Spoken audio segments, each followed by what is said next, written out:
There are moments in the vast timeline of eternity that change everything. Moments that don't just shift events, but alter the very structure of reality. One of those moments happened before time was measured, before the earth spun, before light met shadow, before death was even possible. A moment that echoed through eternity, a betrayal, a fall, a war. It didn't begin in a battlefield. It began in beauty. It began with music. It began with him, Lucifer. The name once meant light bringer, the most radiant of all the angels, a being of indescribable brilliance, wisdom, and power. He walked among the stones of fire, bathed in the light of the throne, surrounded by songs that had never known discord. Every gemstone adorned him, every melody passed through him. He was not only a servant of heaven, he was its masterpiece. And yet, he fell. Why? How could one so close to perfection become the origin of evil? What went so terribly wrong that the highest became the lowest? What mystery lies behind the fall of the morning star? Before we go further, take a moment right now to subscribe to this channel so you don't miss the rest of this series. What unfolds will change the way you see the entire Bible. Comment below with your location and the current time where you're watching from. We love seeing how far this story reaches. And if you find this mystery intriguing, share the video and tell us. Do you think you understand the truth behind the title? What does it really mean to fall from heaven? Let's uncover the hidden war that forever changed eternity. Before evil had a face, it had a voice, and that voice sang. It led worship, not in rebellion, but in glory. Lucifer did not begin as a villain. He began as the crown of creation's worship. Scripture describes him as perfect in beauty, full of wisdom, anointed as a guardian cherub, not just radiant but trusted. He walked in the very presence of God. He stood beside the throne, and no one questioned his place. But something began to shift. The beauty that had once caused others to marvel now caused him to marvel at himself. The songs that once rose as an offering to God began to echo inward. The light he reflected began to feel like his own. And slowly, a thought grew. A thought that would become a seed, then a root, then a tree. Why must I bow? Why not rise? He did not shout it. He whispered it, not in defiance, but in wonder. He began to turn his gaze from the throne to his own reflection. And in that gaze, something divine was replaced with something deadly. Pride. It didn't happen in a single moment. It happened in layers, in silence, in questions. Worship became performance. Glory became entitlement. Service became resentment. The other angels did not notice at first. How could they? Lucifer had always been dazzling. His words were eloquent, his leadership inspiring. But behind the curtain of worship, a storm was brewing. And one day, the light that had filled him would twist into ambition. He would speak not of God but of thrones, not of holiness but of greatness. His own greatness. This is where it begins, not with horns and fire, but with glory tainted by pride. The greatest of all angels becoming the first to fall. It was a moment no one else noticed, not even the keen-eyed cherubim with their wings full of watching eyes. The song continued. The angels sang. The light danced. But in the soul of one, the one who stood closest to the throne, whose wings shimmered with living jewels, whose voice could move the hearts of millions, something had shifted. Lucifer, the morning star, sang as he always had, but he was no longer singing to give. He was singing to be seen, to be adored. And this change, invisible to all but one, was the beginning of the end of heaven's harmony. Lucifer began to ponder what no angel had ever considered.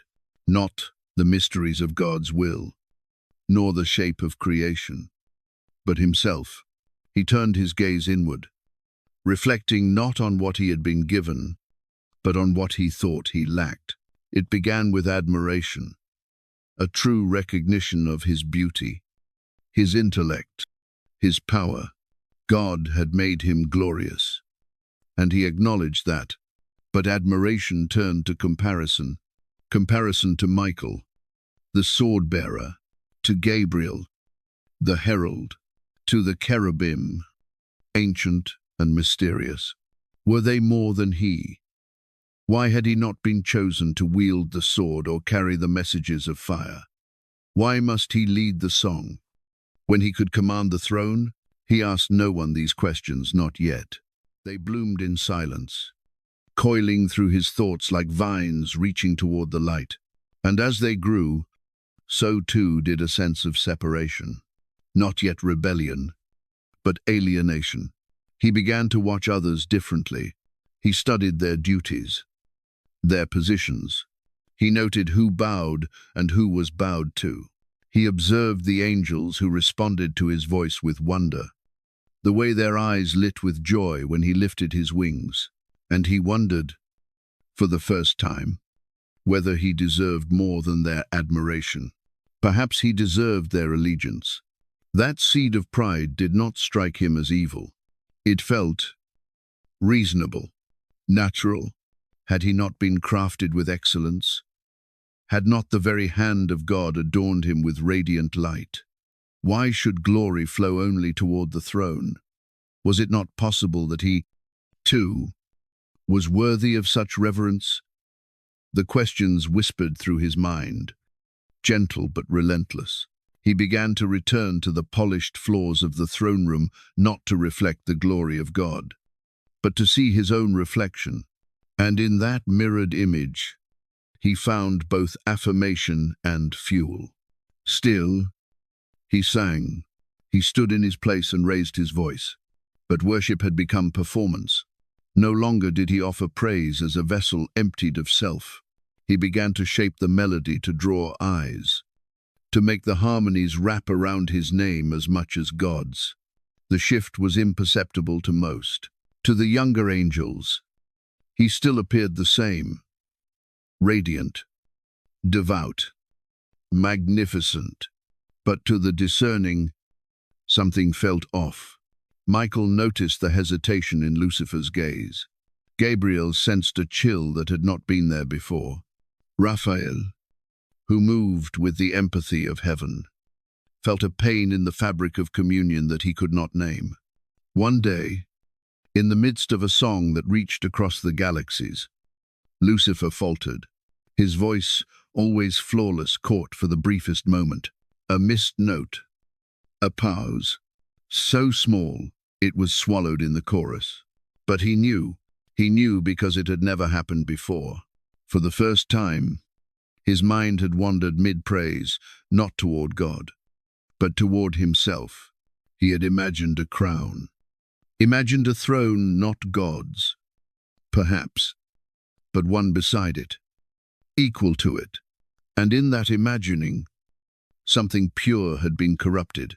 He stepped back from the light, not physically, but inwardly, a quiet withdrawal, as though standing slightly outside the warmth he once basked in. When he looked upon the throne now, he no longer saw beauty alone. He saw exclusivity, authority he did not possess. And he began to wonder, what separates me from him? Is it time? Is it power? Is it will? What if, given enough adoration, enough loyalty, he could rise above what he had been created to be? Not a servant, not a song, but a sovereign. The thought should have horrified him. It should have sent him trembling to his knees. But pride does not tremble. Pride hardens. It feeds on possibility. It drinks fantasy like wine and grows drunk with ambition. And Lucifer, glorious as he was, had begun to thirst for something forbidden, not because it was evil, but because it was not his to take. He began to view his position not as a gift, But as a prison, the throne he once adored now seemed like a chain wrapped in light. Every moment he stood before it, singing, he was reminded of what he did not possess. He did not yet speak of these things. He did not challenge. But he began to retreat, in his silence, in the depths of thought where no other could enter. He began to make space for a new identity, one not defined by creation, but by desire. He would not be limited to what he was made for. He would become what he chose to be, and the more he believed that thought, the further he drifted from truth. It was not rebellion yet. It was rationalization, subtle and seductive. He still sang. He still bowed, but it was muscle memory now, not heart. And all the while, he waited. He began to imagine scenarios. What if he called others to see the truth as he saw it? Would they follow? Could they be awakened? He remembered the angels who looked up to him, the ones who glowed with joy when his voice soared. He considered them now, not as companions, but as possible allies. He rehearsed phrases in his mind, not accusations, questions, not rebellion, redefinition. What is freedom? What is fairness? Why must we serve? Why must we be less?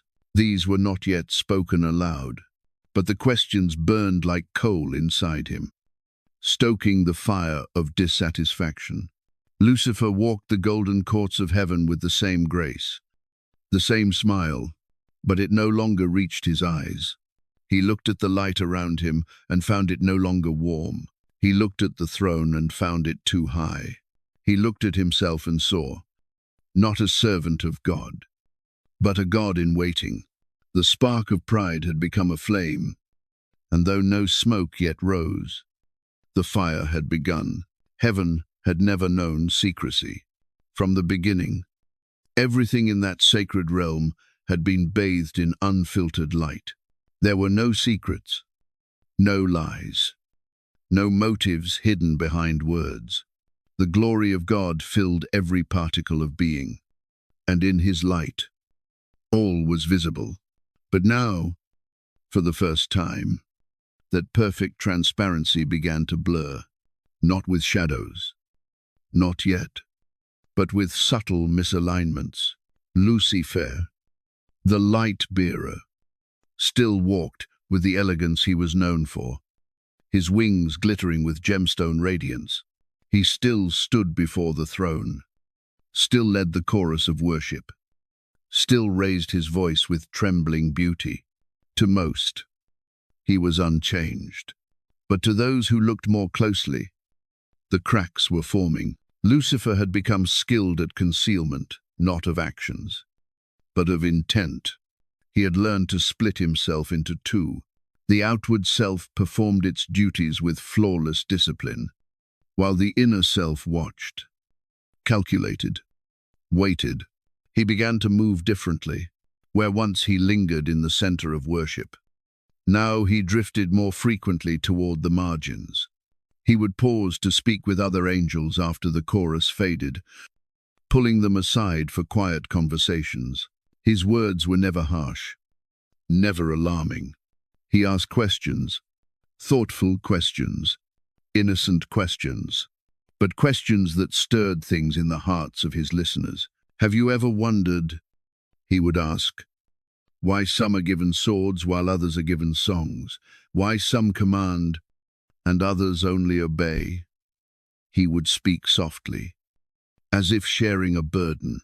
Is it not strange that we possess so much light and power, and yet we are forbidden from using it as we choose? The angels he approached were not fools. They were not rebellious by nature, but they were devoted to him. They trusted him. He had been their leader in worship, their inspiration. When he asked, they listened. He did not speak of overthrow. He did not utter the word rebellion. Instead, he spoke of potential, of destiny. He praised them for their strength, their loyalty, their untapped greatness. Surely, he would whisper, you were made for more than obedience. Does your heart not long for freedom? To fulfill what you truly are, not merely what you are assigned to be?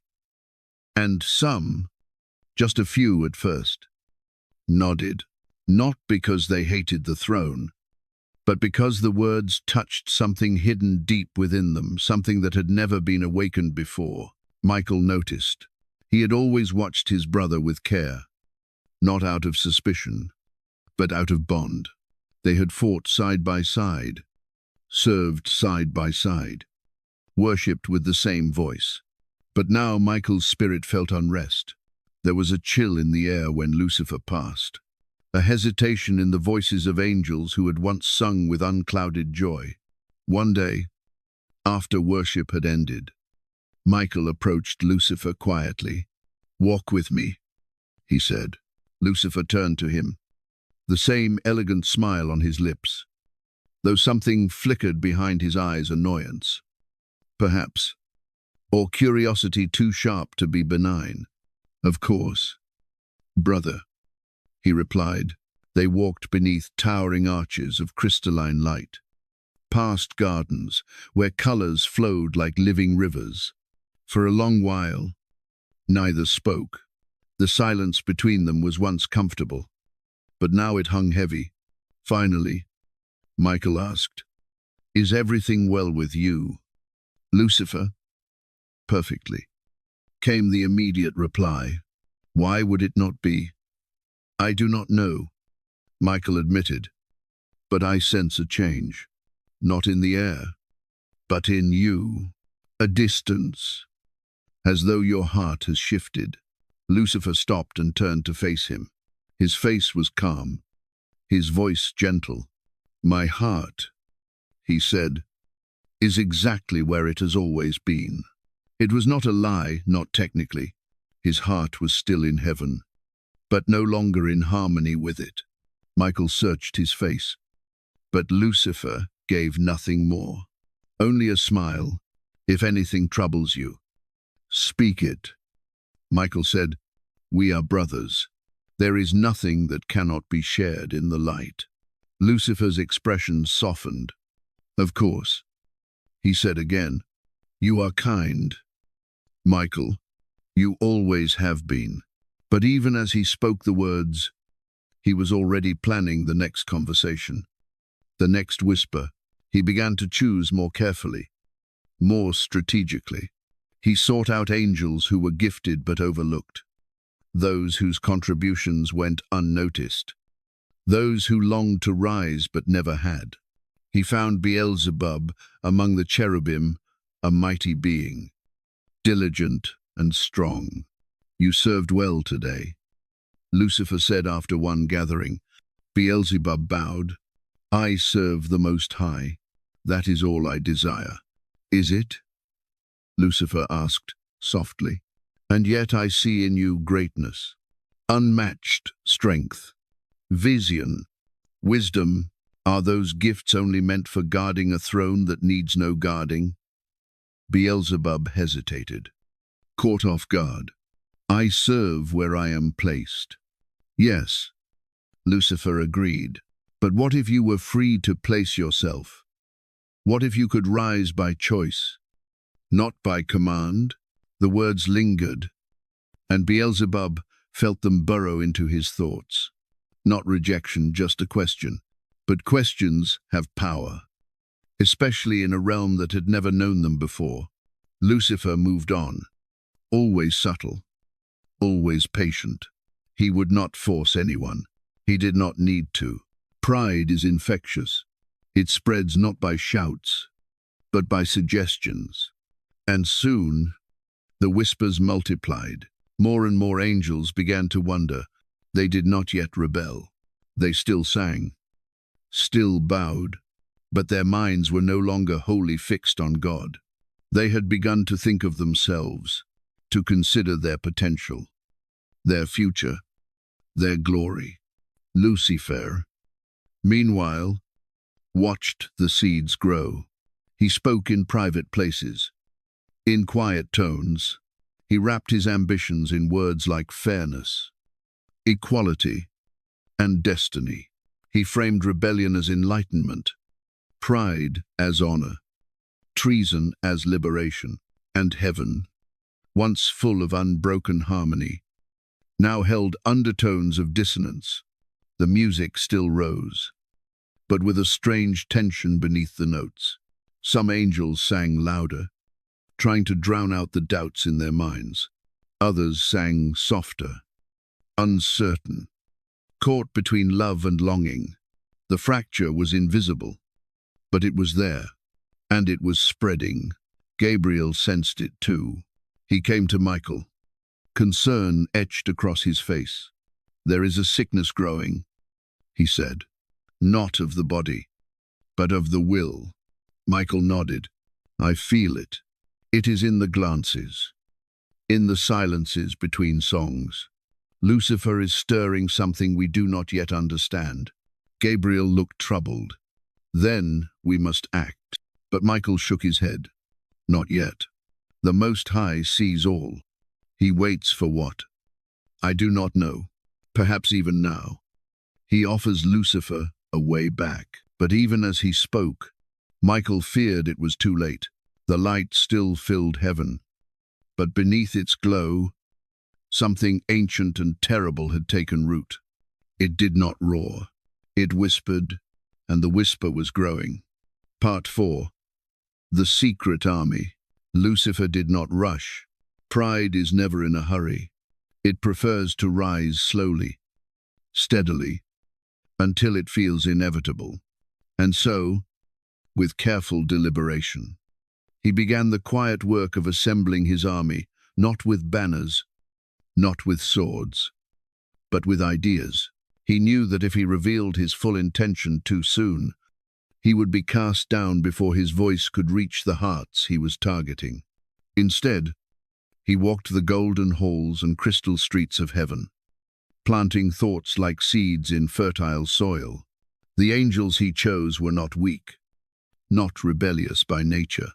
They were loyal, gifted, admired, but each had, in some small hidden corner of their heart, a longing for recognition, for elevation, for more. He began with those closest to him, the ones who had always followed his lead in worship. They trusted him, admired him. He had inspired them for ages with his songs and his radiance.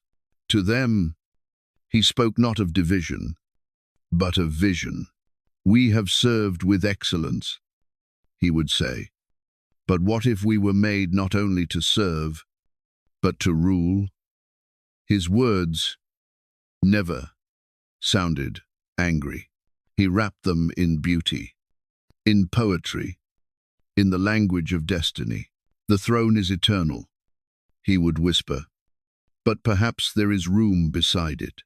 Perhaps the Most High has kept a deeper calling hidden, waiting for those bold enough to seek it." Constant effectuation. They listened.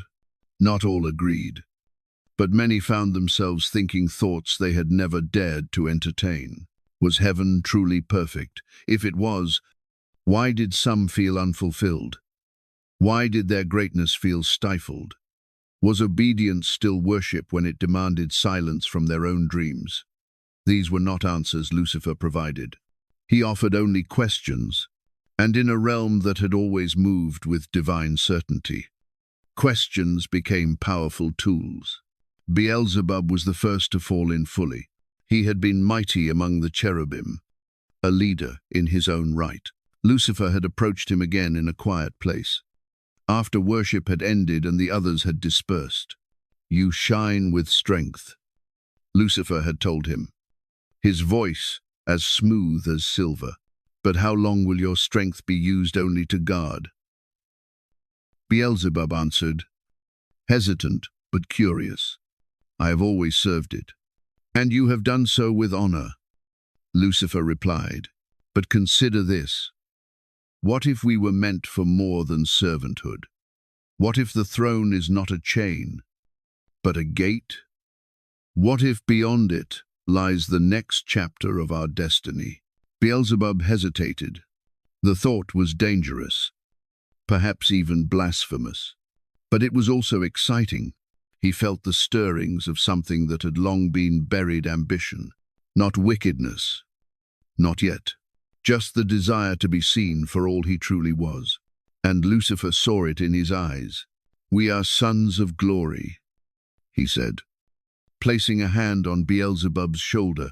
"It is time we walked in the fullness of that glory." The seed had been planted. Beelzebub would not be the last. Lucifer's strategy was patient, brilliant. He did not recruit in mass. He spoke to individuals, always in private, always in moments of quiet. He used their names. He praised their virtues. He flattered their strength. He offered purpose, slowly, steadily. Angels, who had once been content, began to question, and when they questioned, they began to talk to one another. A whisper here, a glance there, no outright defiance, just shared thoughts, shared frustrations. And from those whispers, alliances began to form. It was not long before Lucifer had gathered dozens, then hundreds, then thousands of sympathizers. They did not yet call themselves rebels. That word still felt too sharp, too final. They were seekers. They told themselves, visionaries, dreamers of a higher calling. But underneath that noble language, something darker stirred. A pride that had once been confined to one heart now flickered in many. A dissatisfaction with being servants. A hunger to become sovereigns. Not every angel responded. Many turned away in confusion. Some in horror. They fled from Lucifer's words, clinging to their love of the Most High. But others, far more than anyone expected, stayed to listen. They were not evil. They were not hateful. They were simply caught in the gravity of a rising idea, pulled toward a future that had never been promised. Lucifer did not push them. He only opened the door.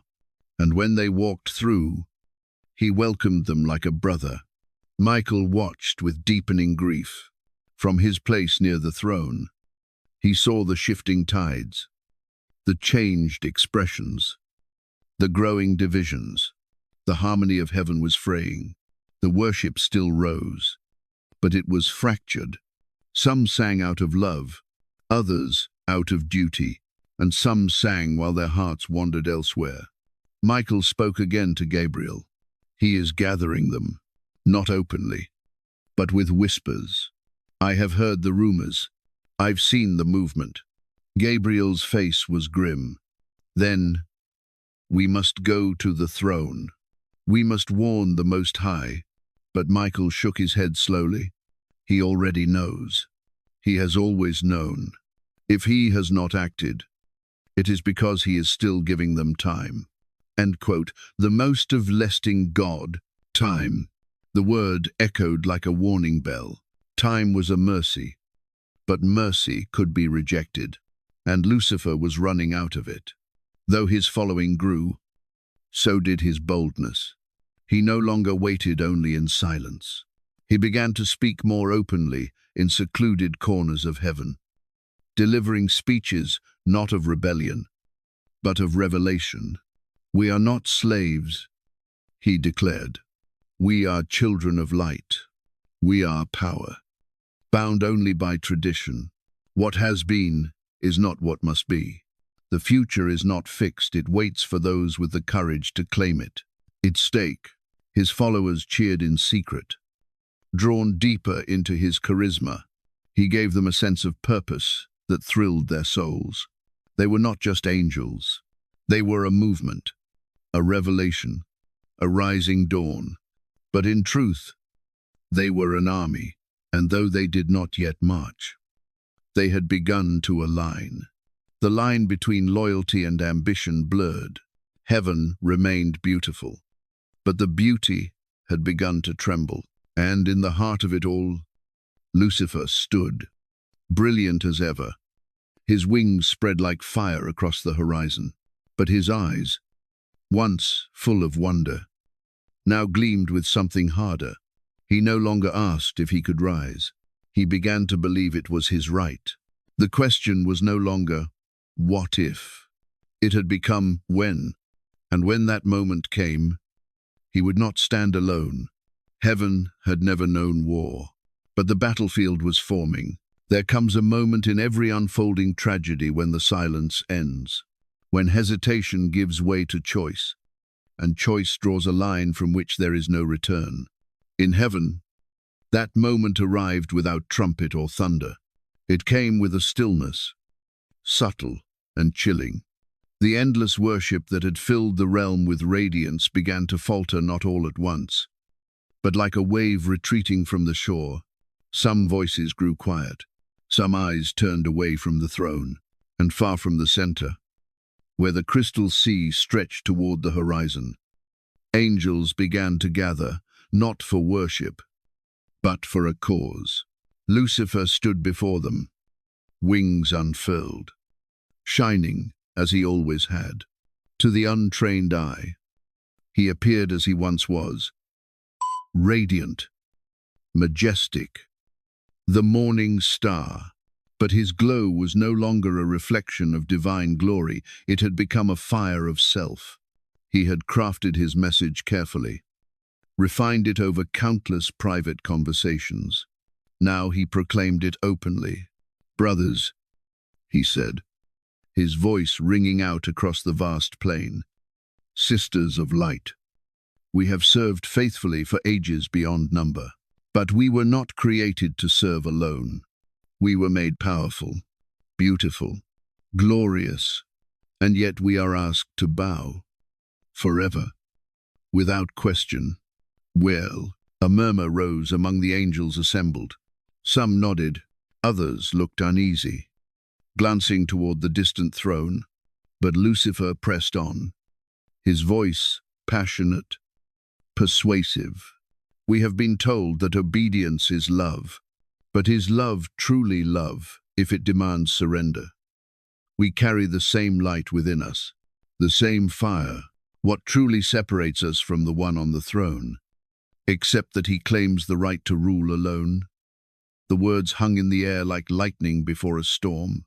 He lifted his arms. "I do not speak of rebellion, I speak of destiny. A destiny where we do not grovel in service, but rise to our full potential. A destiny where the throne is not hoarded by one, but shared among the worthy. I will ascend," he declared, and the light in his eyes flashed like a blade. "I will raise my throne above the stars of God. I will sit on the Mount of Assembly. I will be like the Most High." Quote. And then, silence, a terrible, waiting silence. Then, one angel stepped forward, then another, then dozens, hundreds. They moved to stand beside Lucifer, their faces solemn, their wings trembling not with fear, but with the intoxicating thrill of autonomy. Nearly a third of heaven's host crossed the invisible line, turning their backs to the throne they had once adored. Some did so with hesitation, others with resolve. But all had made a choice.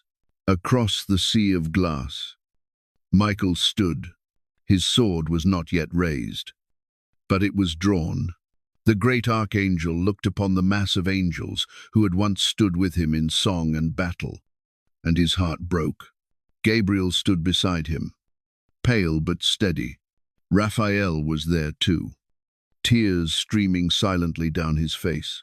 They watched as companions of endless ages walked away, not toward darkness, but toward what they believed was light of their own making. "How did this happen?" Raphael whispered. "How did we not see it?" Gabriel spoke softly. We simply could not believe it would go this far." Michael said nothing. His eyes were fixed on the one he had once called brother. Lucifer stood across the divide, his army behind him. Their gazes met two leaders, two futures, both forged in light but now at odds beyond reconciliation. And then, The voice of God echoed through heaven. It was not loud. It did not need to be. It simply was eternal, absolute, unshakable. Lucifer. The name stopped everything. The murmuring ceased. The wind itself seemed to still. Lucifer's wings, half lifted in defiance, froze mid-motion. His mouth opened to speak, but no words came. Again, the voice spoke. Lucifer. This time, sorrow weighed heavy in the tone, sorrow vast and ancient, like that of a father watching a beloved son walk into fire. You have chosen your path, but I offer you one final chance. It is no round. The offer fell like light across the battlefield. Kneel. God said, turn back, cast down your pride, and I will restore you. I will erase this moment as though it had never been, for a heartbeat in eternity. All waited. Even some who stood beside Lucifer hesitated, hope flickering in their eyes. For just a moment, Lucifer's expression changed. His wings drooped. His voice caught in his throat. Was it regret? Was it clarity? But then, pride reasserted itself. His jaw clenched. His wings rose once more. His voice, when it came, was cold. I will not kneel. Not now. Not ever. I would rather rule in darkness than serve in light. The words echoed like thunder through heaven. Not merely defiance, they were final. A declaration of war. A rejection of mercy. So be it. The voice of God replied not in anger, but in something deeper. Judgment. Final and absolute. Michael. The name was a command and a charge. Michael stepped forward, lifting his sword. Holy fire ran along the blade's edge. Yes, Lord, defend my throne. Cast out the rebels. Let those who choose darkness dwell in darkness. Let those who reject my love learn what life is without it. Timon Zenveld. Michael bowed his head. It will be done. He turned to face Lucifer. Their eyes met once more. Brother, Michael said, and the word trembled in the air. Please do not do this. Lucifer smiled, but there was no warmth. You were always the obedient one. Michael, bound by duty, too afraid to reach for greatness. When I sit on that throne, I will remember your loyalty, and I will pity you for it. Physically, no televent. Michael closed his eyes for a moment. Then he opened them again, and the fire within him burned with divine authority. Then let it begin. It stoke her, and so it did. The armies of heaven formed. On one side, the faithful, radiant and resolute. On the other, the rebels once just as bright, now dimmed by defiance. Between them stretched the crystal sea, gleaming like a battlefield waiting to be stained. The angels who had never known conflict now gripped weapons of light, ready to defend the glory they loved. Those who had chosen pride stood with clenched fists, ready to claim what they believed was theirs. Lucifer raised his hand. For freedom, for glory, for ourselves. His army roared in response. A terrible cry that shook the heights of heaven. Michael lifted his sword high, and it blazed with holy fire. For the Most High, for righteousness, for love. The cry of the faithful answered like thunder, like oceans breaking, like truth rising, and then, like the breaking of a dam, the restraint shattered, light and shadow collided, and war began. The first sound of war in heaven was not a shout, nor a cry, nor even the blast of a trumpet. It was the ring of sword against sword, Michael's blade of pure fire clashing against Lucifer's darkened weapon. The impact sent out a shockwave that tore through the air like a rupture in eternity. Sparks burst from their contact and fell toward the crystal sea below, streaking like falling stars. In that moment, paradise changed forever. The battle had begun. Two armies collided in the vast space between the throne and the outer reaches of heaven. The faithful and the fallen met with thunder and fire. Wings crashed. Light clashed with shadow. And beings who had once stood shoulder to shoulder in worship now fought face to face in war. There was no hesitation. Once the first strike was made, all restraint broke. For the first time in all creation, angels learned what it was to wound and be wounded. Michael led from the front. His sword moved with precision. Every stroke lit with divine righteousness. He fought not with rage, but with solemn purpose. Each rebel he faced, he knew by name. He had worshipped with them, walked with them, loved them. Now he fought them not because he wanted to, but because it was necessary. For every enemy he struck down, his heart grew heavier. This was not a battle of victory. It was a battle of sorrow. To his right, Gabriel moved with blinding speed. His spear flashed with blue-white light as he cut through enemy ranks. Defending the flanks of the faithful, his face was grim, his voice silent. Gone was the herald of joy. In his place stood a warrior of judgment, a messenger now delivering retribution. 3 attackers came at him at once, and Gabriel met them with force. He did not falter. To Michael's left, Raphael moved not as a warrior, but as a healer amid chaos.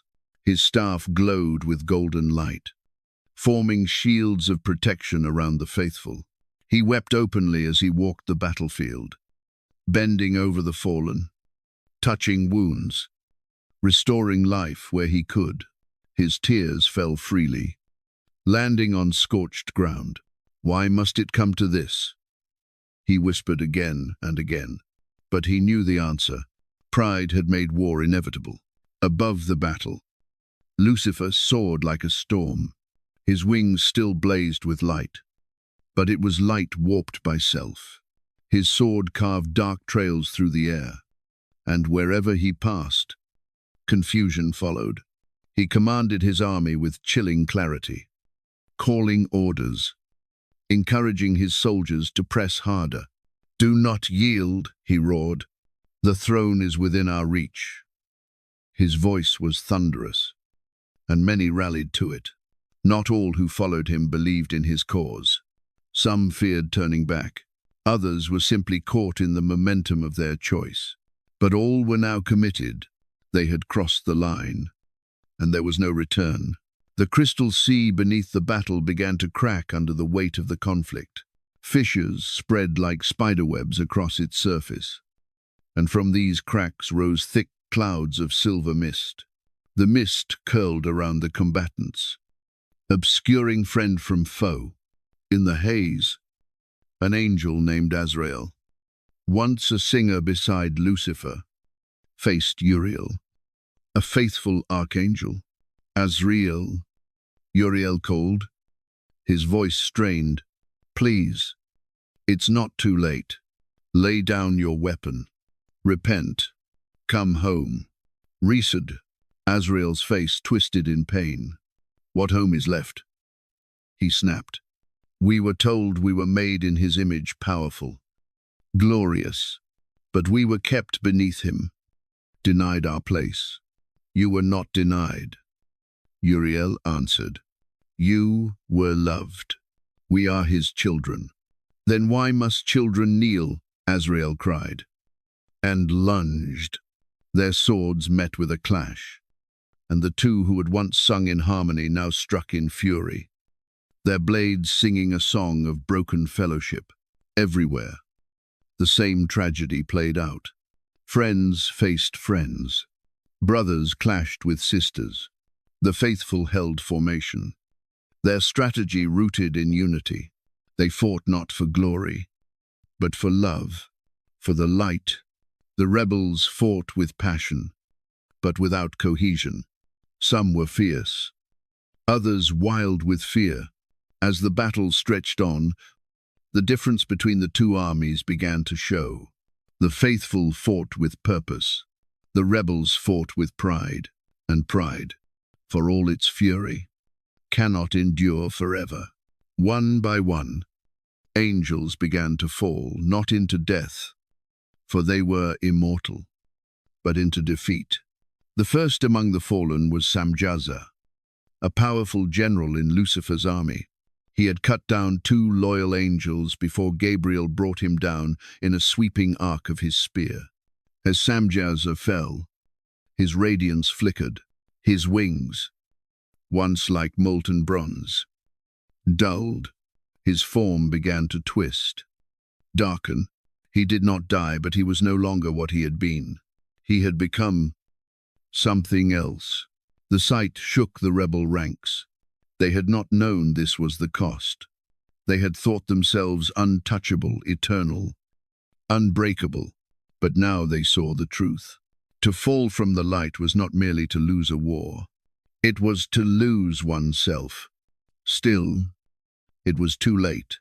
The battle surged on. Michael pressed forward, his sword cutting through darkness. His armor was scorched, his wings bruised. But he did not slow. He looked across the field and saw Beelzebub leading a brutal charge, rallying the hesitant with fierce determination. Their eyes met across the mist, and Beelzebub gave a nod, not of respect, but of challenge. Michael raised his sword. There would be a reckoning, but not today. As night approached, not by sun, for heaven had no sun, but by the dimming of glory in the battlefield, the armies finally pulled back. Exhausted, bloodless but battered, they regrouped. The faithful returned to the edge of the throne's radiance, the rebels to their broken ground across the sea. In the silence that followed, angels knelt beside their wounded. Raphael moved tirelessly. Gabriel, limping, stood beside Michael. "The first day is over," he said. "But they have not surrendered." Michael nodded. "Tomorrow will be worse. Lucifer learns quickly, reasons." Raphael approached, his face weary. 3,000 faithful wounded, 7,000 rebels fallen, 10,000 angels. Shattered, Michael bowed his head, and the war has only begun. Across the field, Lucifer stood among his forces, his face dark with fury. This was not the swift victory he had promised. This was not the rise he had envisioned. Beelzebub stepped forward. Some are afraid. They whisper of retreat. Lucifer's eyes blazed. "Then let them fear. Thrones are not won with silence. They will see. We will rise again tomorrow, and the throne will fall." Manetid, looking, he turned his gaze toward the distance, where the throne still shone, where Michael still stood. Lucifer clenched his fist. If he could not win in a day, he would break heaven piece by piece. The second day began not with a roar, but with silence, a cold, heavy silence that settled over heaven like morning. The radiance that had once filled every space seemed dimmed not by darkness, but by sorrow. The angels who remained loyal did not rest, for angels do not sleep as mortals do, but they gathered quietly, wings folded, weapons in hand, hearts heavy with grief. The cost of the first day had been staggering. 10,000 angels broken, twisted, or lost. The unthinkable had become reality, and yet the war was far from over. Michael stood at the center of the faithful ranks, his sword planted firmly in the fractured crystal beneath his feet. The holy fire along its blade still glowed, but fainter now, like a lamp mourning the wind. He had spent the long silence in prayer, kneeling before the throne, seeking strength not just to fight, but to endure. "Let me do what must be done," he had whispered. but do not let my heart grow hard. Around him, the angels readied themselves. They bore no hatred, only a grim sense of purpose. What had begun as shock had now crystallized into resolve. Gabriel returned from his scout patrol, his face drawn with tension. Lucifer has reformed his lines. He's moved his strongest forces to the front. They're planning a direct strike, he means, to breach the throne's defenses. Michael nodded, unsurprised. Then we meet him head-on, pull from the flanks, reinforce the center. The throne must not be touched. And if they break through? Gabriel asked. Michael's grip tightened on his sword. They won't. Not while I stand. The Cassasund, across the field. Lucifer stalked among his ranks like a general preparing for conquest. His expression was grim. The losses of the first day had wounded more than just his army, they had wounded his pride. He had expected a decisive victory. Instead, he had met resistance fiercer than he anticipated. And worse, he had seen fear in the eyes of some who followed him. Doubt was creeping in. That could not be allowed. This ends today, he growled. No more hesitation, no more restraint. We strike at the heart, the throne itself. When they see us rise above the Most High, they will understand we were right. Beelzebub, scorched and weary, approached with caution. My lord, some of the soldiers grow uncertain. They did not expect. What? Lucifer snapped, his voice cold. They did not expect war. Did they think glory would come without blood? His wings flared. Dacta mason versi, sen pendic spectum from CC, C2 to Macasand. Tell them this.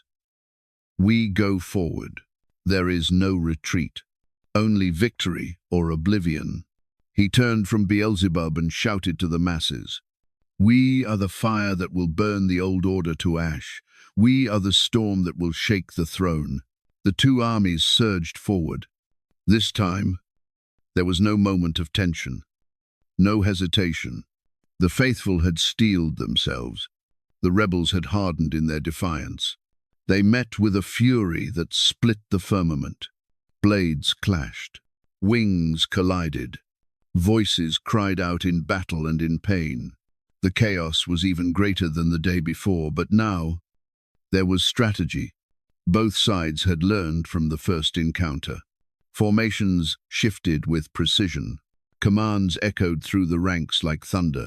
Michael fought at the heart of the field, his blade sweeping in arcs of white fire. He moved not with rage, but with burdened grace. Every step purposeful.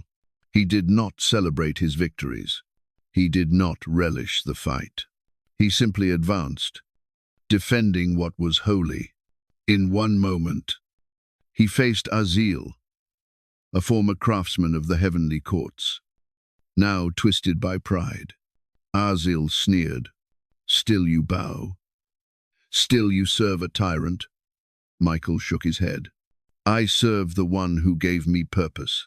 Who gave you purpose before you traded it for emptiness? Mazid. Azil roared and attacked. They clashed again and again.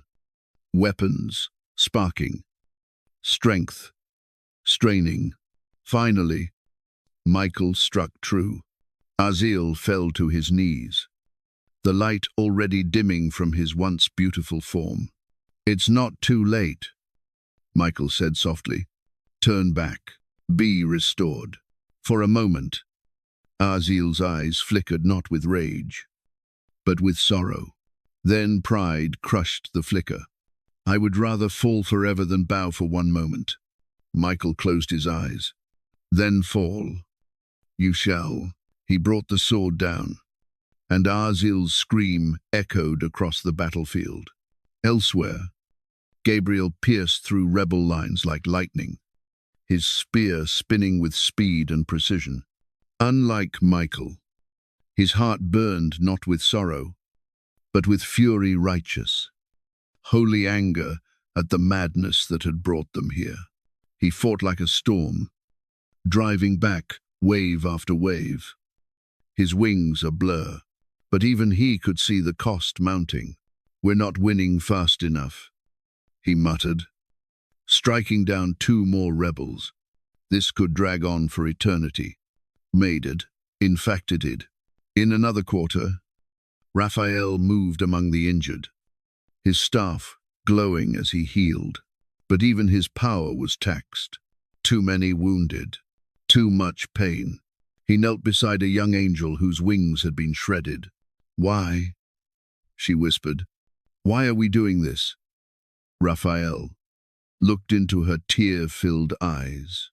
"Because love is worth defending, even when it breaks us."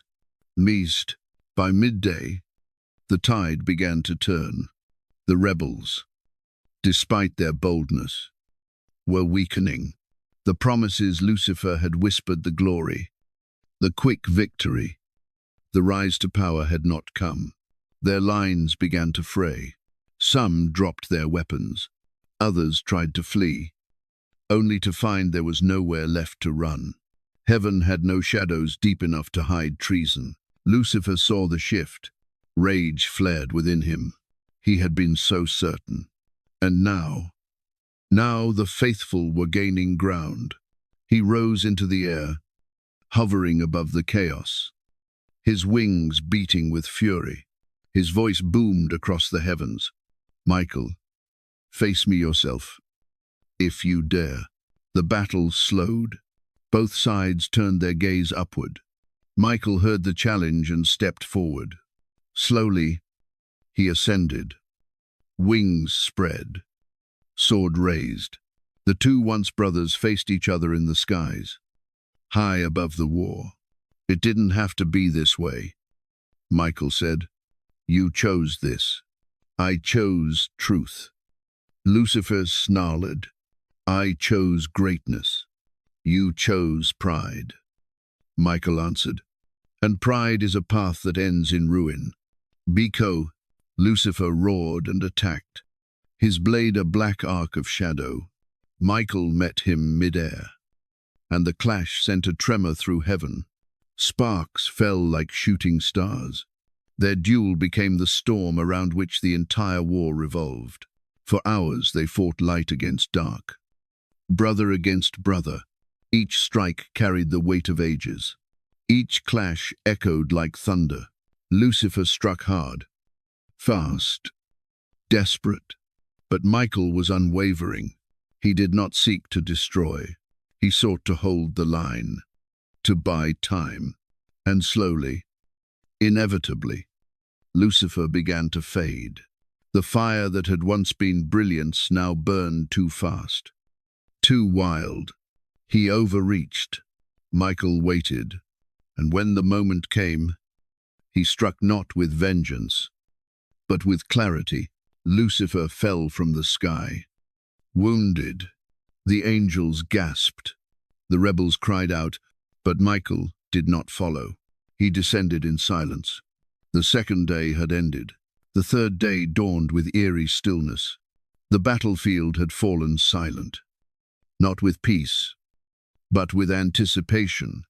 Across the fractured crystal plains of heaven, the 2 armies no longer clashed.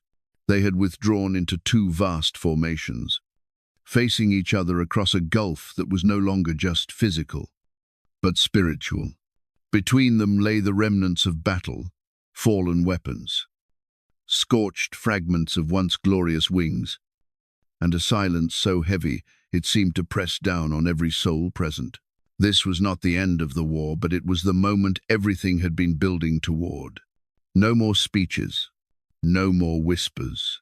Just 2 beings, Michael and Lucifer, standing at the center of eternity's most defining moment. Michael rose from among the ranks of the faithful, his sword already drawn. His armor bore the marks of 2 days of ceaseless war. There were cracks on his breastplate, burns on his wings, but his eyes burned with unwavering light. He was the protector, the servant, the commander, but above all, the loyal son of the Most High. He stepped forward without a word. No fanfare, no boast, only resolve. Lucifer stepped out from his own army, his once radiant form now visibly altered. The light that had clothed him seemed dimmer, flickering like a dying star. His wings, once adorned with every gem in heaven's treasury, had dulled and fractured, yet his pride had not faltered. If anything, it had hardened into something colder. His beauty had not disappeared, it had been twisted. He no longer looked like the morning star. He looked like its shadow. But even in that broken form, he stood tall, eyes blazing with rage and conviction. "You still serve?" he sneered. "Even now, with power in your hand, you kneel." Over. Michael raised his sword but did not strike. "I serve because I love. I kneel because I know who made me." Lucifer laughed bitterly. "You are a slave." "No," Michael replied. "I am a son." His raiding, they circled each other slowly. Wings stretched wide, weapons raised. Below them, all of heaven watched in breathless silence. The faithful stood still, praying without speaking. The rebels looked on with mingled awe and dread. For if their leader fell now, everything they had believed would be shattered. Even the throne itself seemed to dim, as if the Most High was holding his breath, allowing this final confrontation to unfold. Lucifer struck first, his blade slicing the air like a bolt of dark lightning. Michael blocked it, the collision sending out a blast of raw power that rippled across the field. They broke apart, then clashed again, and again. Each strike was a declaration. Each block was a rebuttal. This was not just combat, it was theology made flesh. Lucifer fought with desperation, drawing on every ounce of defiance he had cultivated. He moved like fire consuming, wild, magnificent in its fury. But Michael moved like stone, unshakable, unbreakable, rooted in something deeper than will. Faith. For what felt like hours, they battled through the skies of heaven. They soared above the armies, their duel illuminating the heavens with bursts of clashing brilliance. Sparks rained down like falling stars, each one burning with a fragment of their power. Lucifer roared with every strike. "I was the greatest of us all. I was made perfect in beauty. Why should I bow to anyone?" Michael did not shout. His words came between clashes, steady and calm. "You were made for beauty but not for thrones. You were given light not to command it, but to reflect it." Well, as the battle raged, it became clear Lucifer was weakening. His strength was immense, but it had limits. He had severed himself from the source of all light, and now the consequences showed. His blade began to slow. His strikes became less precise. Michael, though weary, did not fade.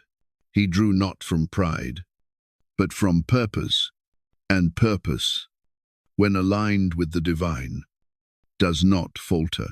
Lucifer lunged with a furious cry, aiming for Michael's heart. Michael sidestepped with perfect timing, spun, and struck across Lucifer's side. The blade of light cut deep, not into flesh, but into spirit. Lucifer cried out, staggering back. He looked down and saw what he had never imagined, his own light bleeding away. Where Michael's blade had touched him, darkness spread, not a wound, but a fracture in the very essence of who he had been. "No," Lucifer gasped, stumbling. "No, this is not how it ends." He looked up at Michael, eyes wild. "I cannot lose. I am the morning star." "No," Michael said softly. "You were. Now, you are fallen." He raised his sword for the final blow, but before it could fall, a voice echoed across the battlefield. Enough.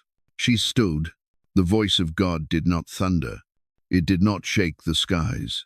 It simply was absolute, unquestionable, filling every heart, every atom.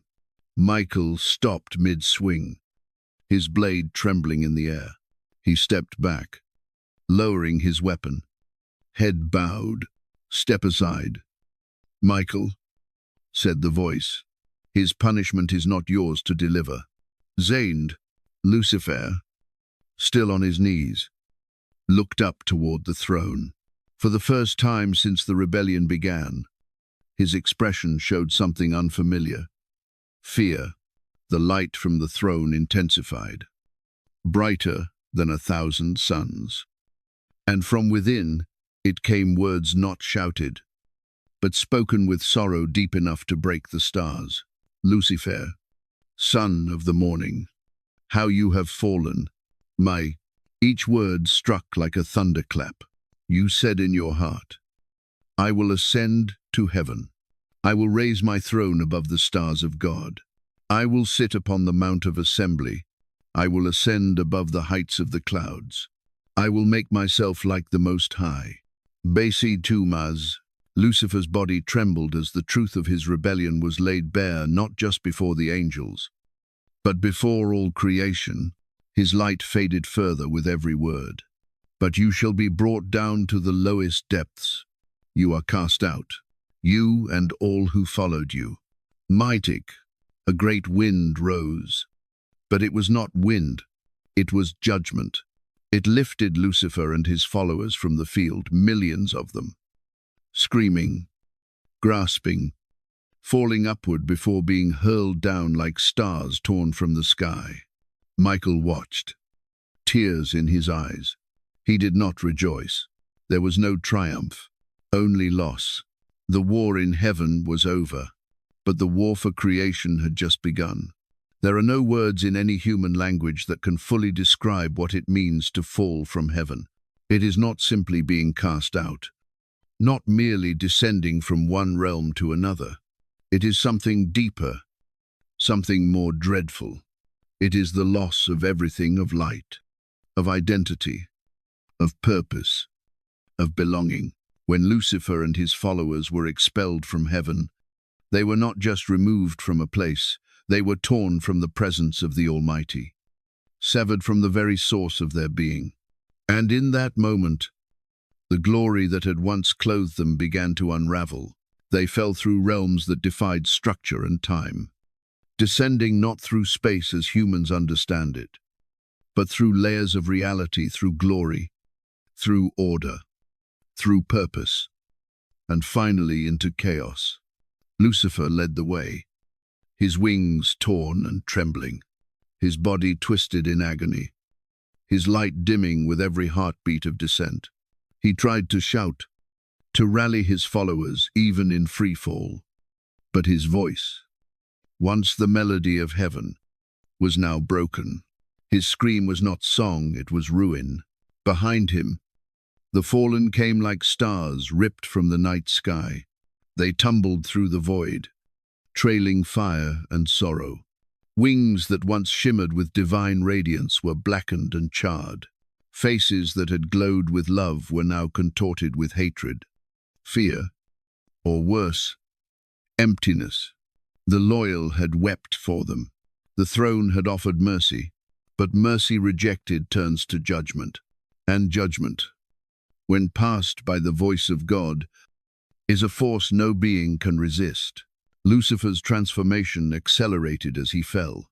The gems that had adorned his wings cracked and shattered, crumbling into dust. His feathers blackened, then fell away like ash in a wind.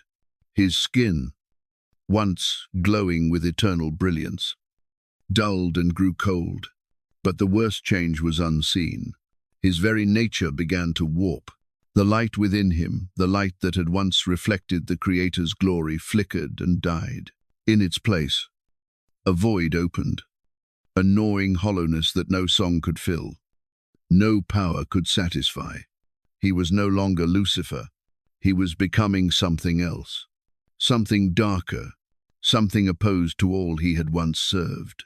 He felt it, he knew it, and for the first time in his existence, he was afraid. Not of death, angels do not die, but of being, of continuing to exist without purpose, without belonging, without love. That was the true punishment. Not annihilation, but exile. An eternal life lived apart from the presence that once defined him. He had traded joy for dominion, and gained neither. The other fallen angels suffered transformations of their own. Beings who had been created for beauty and service were now grotesque reflections of their former selves. A cherubim who had once guarded the throne now sprouted twisted limbs and gnarled wings. His four noble faces contorted into mockeries of man. Lion, ox, and eagle. A messenger angel felt her voice, once melodious and pure, turn sharp and shrill. Her speech no longer carrying joy but dread. They did not become demons in name alone. They were becoming them in spirit, in form, in destiny. Beelzebub, once a mighty and honored being, now crawled through the ash of his own thoughts, unable to grasp what he had become. The clarity that had once defined him was gone, his memories blurred, his mind clouded. He had followed Lucifer for greatness, but now, drifting through the void, he realized he had been following a lie, and the knowledge did not cleanse him. It chained him. He screamed, not in anger, but in horror. The fall continued. Time stretched and compressed. What felt like eternity may have lasted only seconds, or perhaps an age. None of them knew. They only knew that the light of heaven grew smaller, farther, colder. Some of them reached toward it with desperate hands, trying to grasp what had already slipped beyond reach. "Please," one cried, "let me come back. I was wrong." But the cry vanished into the void. The time for mercy had passed. What had been chosen now bore its consequence. And then they saw it below them, emerging from the fog of descent. The earth. It rose like a cold, green-blue stone set against the blackness, a place of rock and water, of trees and sky, a place not made of glory, but of matter, a place governed by time, decay, and the laws of dust. It was beautiful in its own way, but to the fallen, it was a prison, a cage with no locks but no exit either. They struck the earth with terrible force. Lucifer landed in a wasteland, dry, desolate, lifeless. His body carved a crater into the ground. Dust rose like mourning robes around him. He did not rise immediately. He lay there, stunned, humiliated, trembling. Only days before, he had stood in the presence of God. Now he lay broken on barren soil. Slowly, painfully, he pushed himself to his feet. His wings dragged behind him, torn and scorched. His face, once so radiant, was marked with the scars of pride. He looked down at his hands, no longer hands of light, but of shadow. He clenched them into fists and screamed at the heavens. "I will not bow." His voice echoed through the wilderness. "You cast me out, but I am not defeated. I will rise. I will destroy your precious creation. I will twist what you made in your image. I will not bow." He pounded the earth with his fists until the dust bled into his skin. He would not kneel, not even now, especially not now. All around the world, his followers fell in similar ruin. Some roared in anger, others collapsed in silence. The great light they had known was gone, and there was no going back. They had rejected the love that made them, and now all that remained was rebellion. But even now, in his rage, Lucifer began to plan. If he could not rule in heaven, then he would rule here. If he could not ascend, then he would bring creation down with him. He stood once more, taller than before, not in stature, but in resolve. His name, Lucifer, was gone. Now he was Satan the accuser, the adversary. The light-bearer had fallen, and in his place stood the first enemy, father of lies, king of shadows. His war with God was not over. It had simply changed battlegrounds. The earth would be his domain, and mankind still unborn would be his prey. Heaven, once filled with eternal song and golden light, now lay in silence, not the peaceful stillness of harmony, but the heavy quiet of sorrow.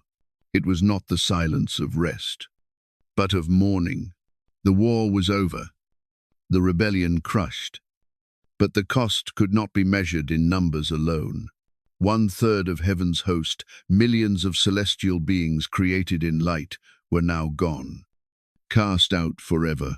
The battlefield bore no blood, but the wounds were deeper than flesh. The very air seemed to tremble with the echoes of what had been lost.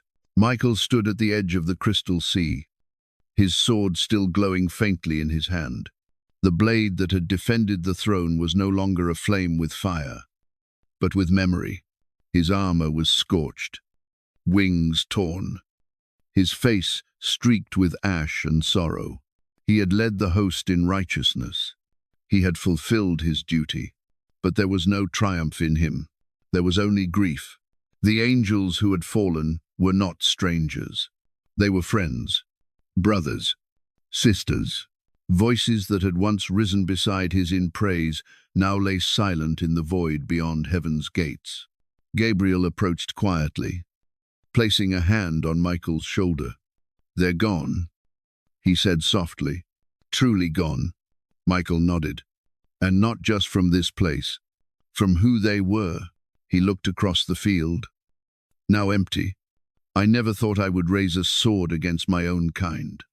"None of us did," Gabriel said. "We were not made for war. We were made for worship." Michael glanced toward the throne in the distance, its glory unchanged. "Then perhaps our worship has taken a new form, faithfulness through heartbreak." Yes, behind them, the surviving angels began to gather. They did not sing. They did not speak. They came together in silence, not for celebration, but for comfort. Raphael moved among them, his staff still glowing faintly with the power of healing. He touched shoulders, embraced the trembling, knelt beside those two overcome to stand. He said little. His presence said enough. In his eyes were tears that had not ceased since the first sword had been raised.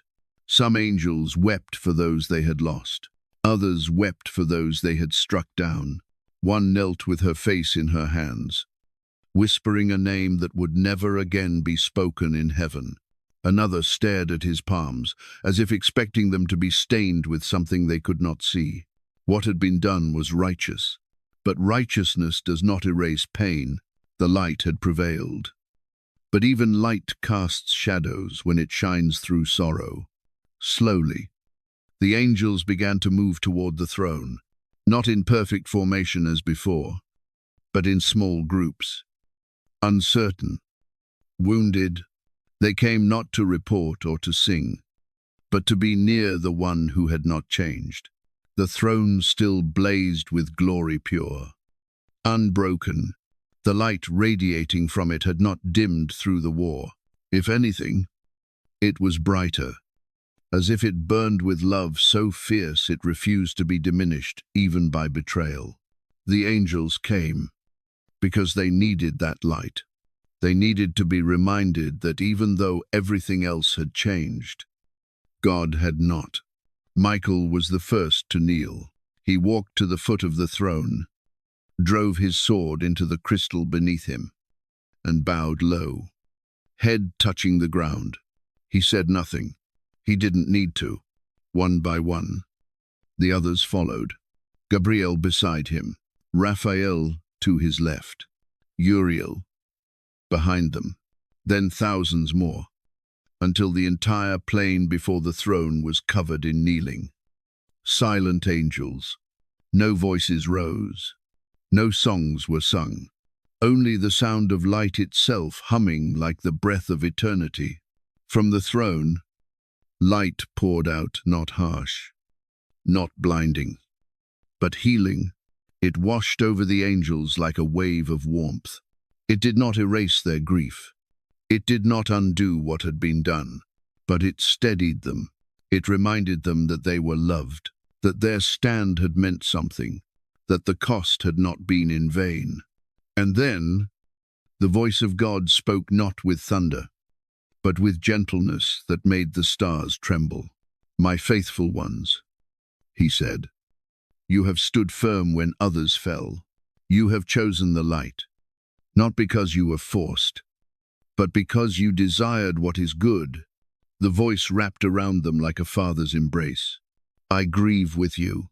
I mourn for everyone who fell, not because I am surprised, but because I love, and love does not grow numb, even when it knows what will be." Dome. Michael raised his head slightly, surprise flickering across his face. He had not thought the Almighty capable of grief, but now he understood.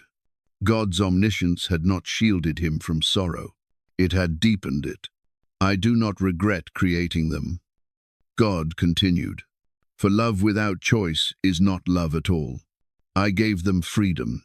They used it to rebel. But I will not stop loving them, nor will I stop creating." 18. A hush fell deeper over the assembly. And then, God spoke words that none had expected. "A new race will be formed. Beings made not of fire or light, but of dust.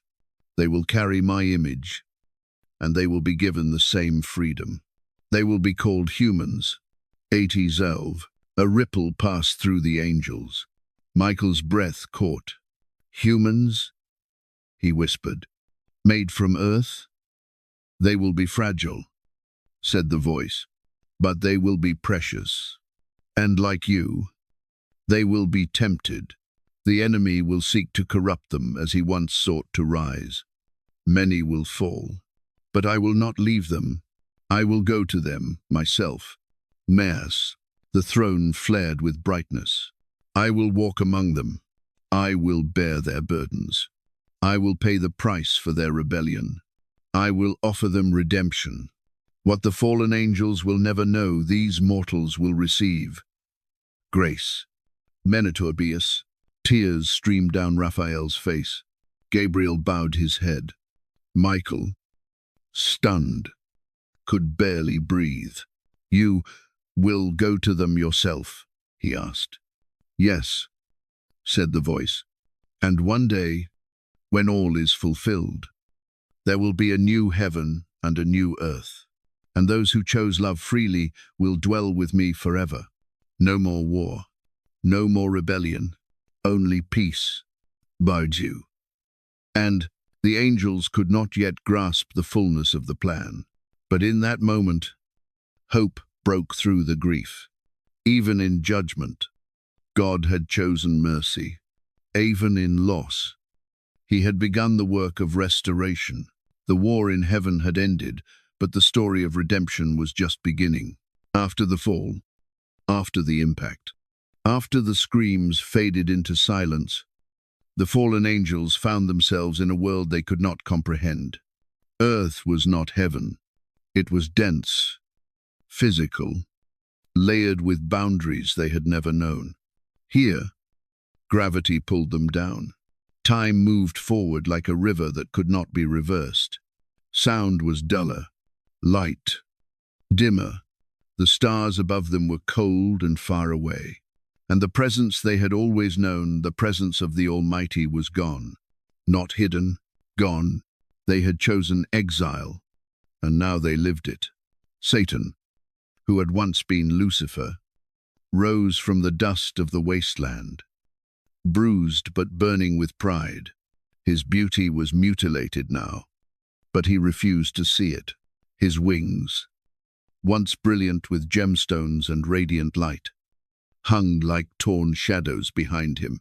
The voice that had led heaven's worship was now coarse, full of venom, but he spoke with the same certainty he always had.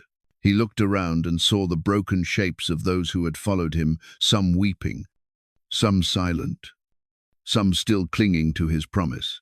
They had not yet fully realized what they had lost. He walked among them slowly, claiming the ground beneath his feet. "We may have been cast out," he said, "but we are not destroyed. Heaven is behind us. Earth is before us. Let it be ours. Let this become our dominion." He lifted his arms as if to embrace the scorched sky. "If we cannot have the throne above, then we will build one below. If we cannot be gods in light, then we will reign in shadow." Man 5. Some cheered, others remained on the ground, too shaken to move. They had expected glory. They had found wilderness. Yet even now, Satan's charisma held them. His pride had not been shattered, it had grown sharper. He would not repent. Not now. Not ever. The fall had cost him heaven, but in his mind, it had not cost him power. He would forge a new kingdom, not of love, but of domination. The fallen angels began to change, not all at once, but gradually, inevitably. Their forms twisted with their purpose.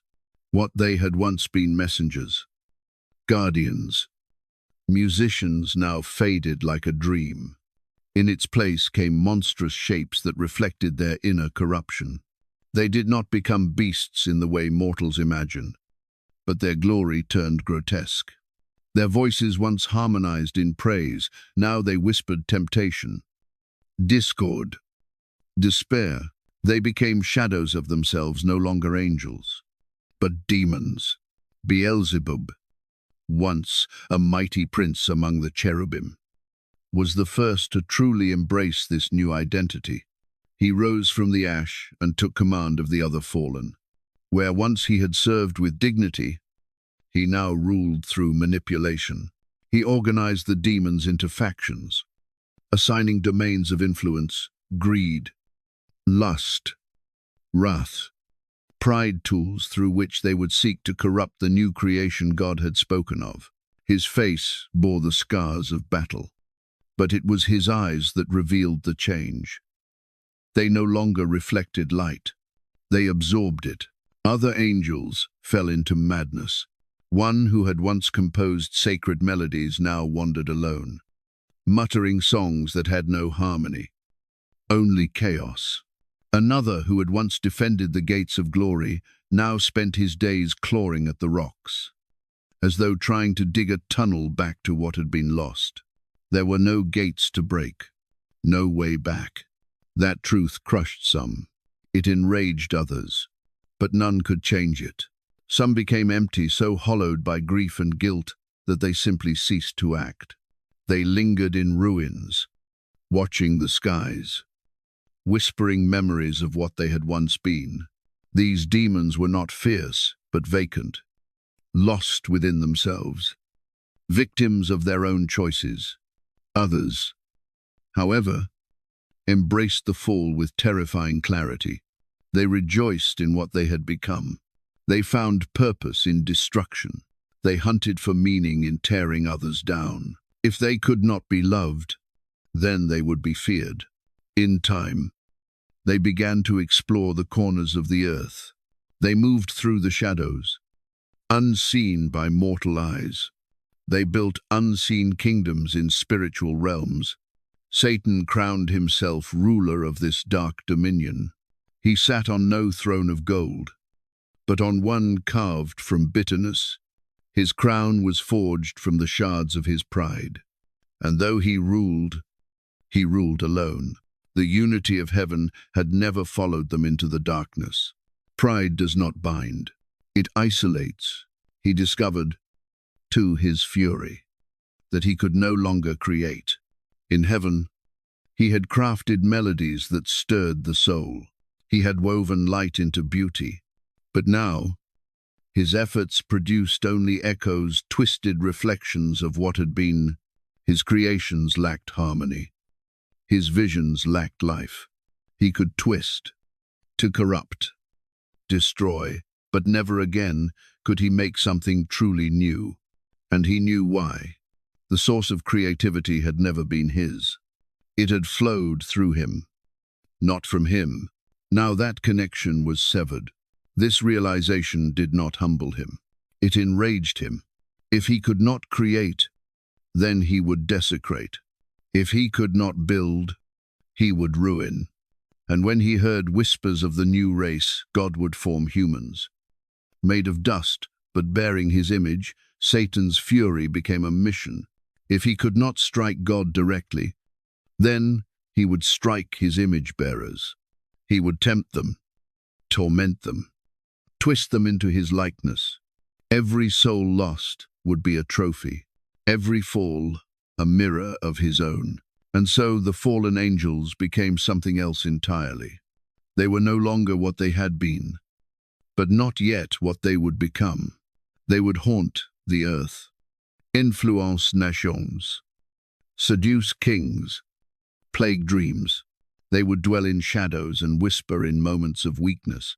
But beneath their fury, beneath their schemes, was a truth they could not escape.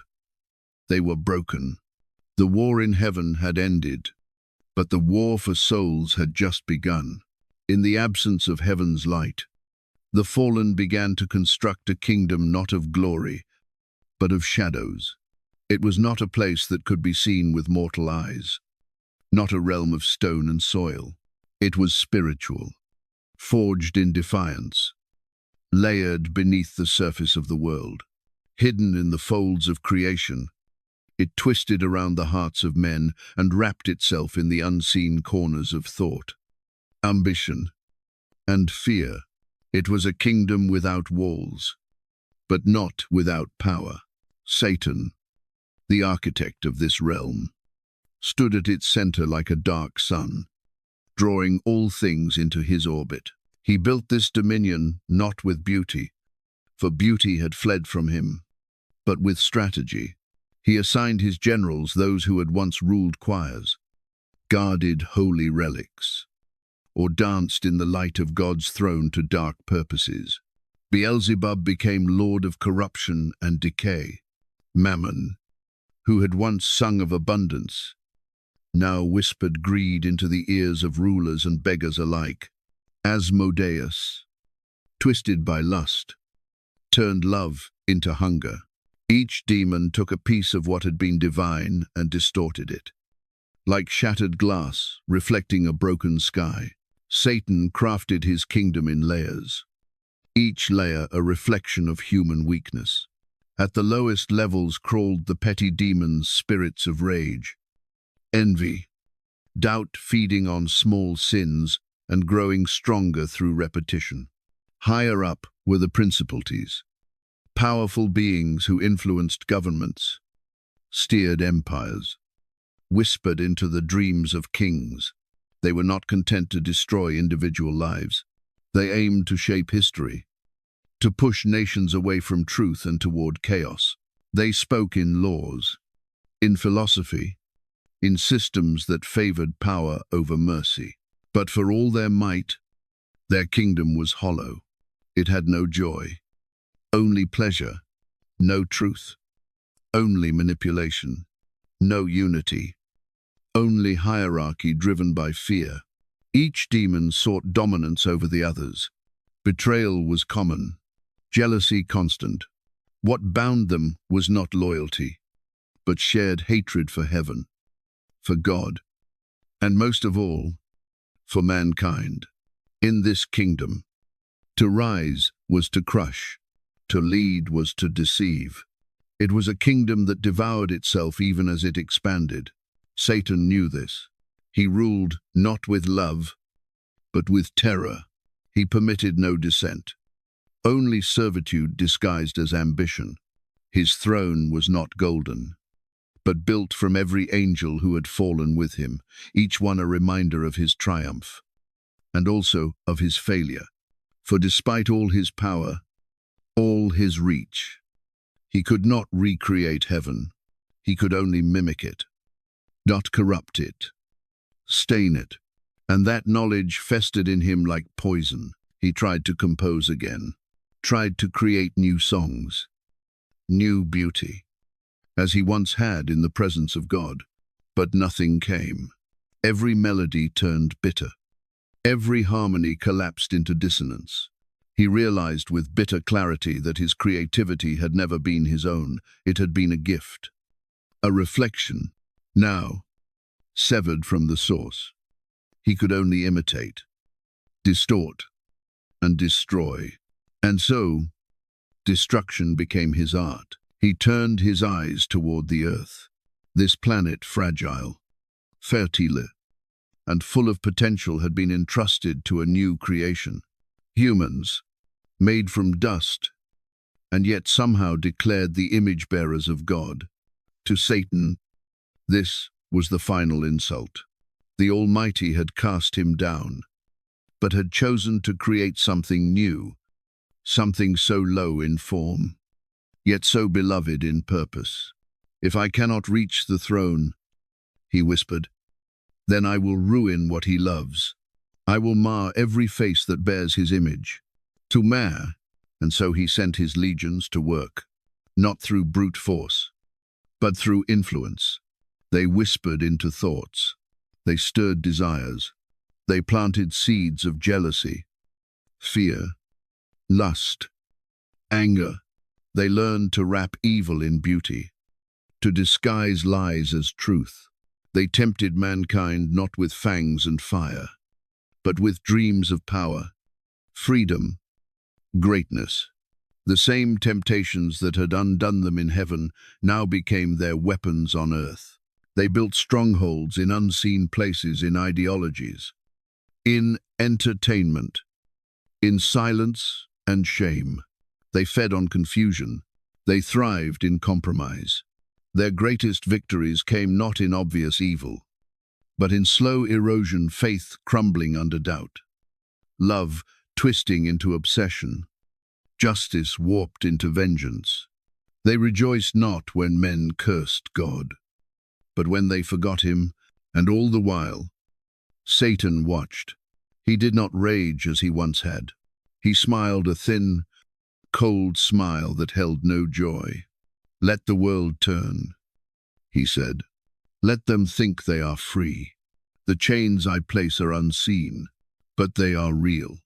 Yet even as he built his kingdom, he knew it stood on a lie, for he had heard the words of the Most High.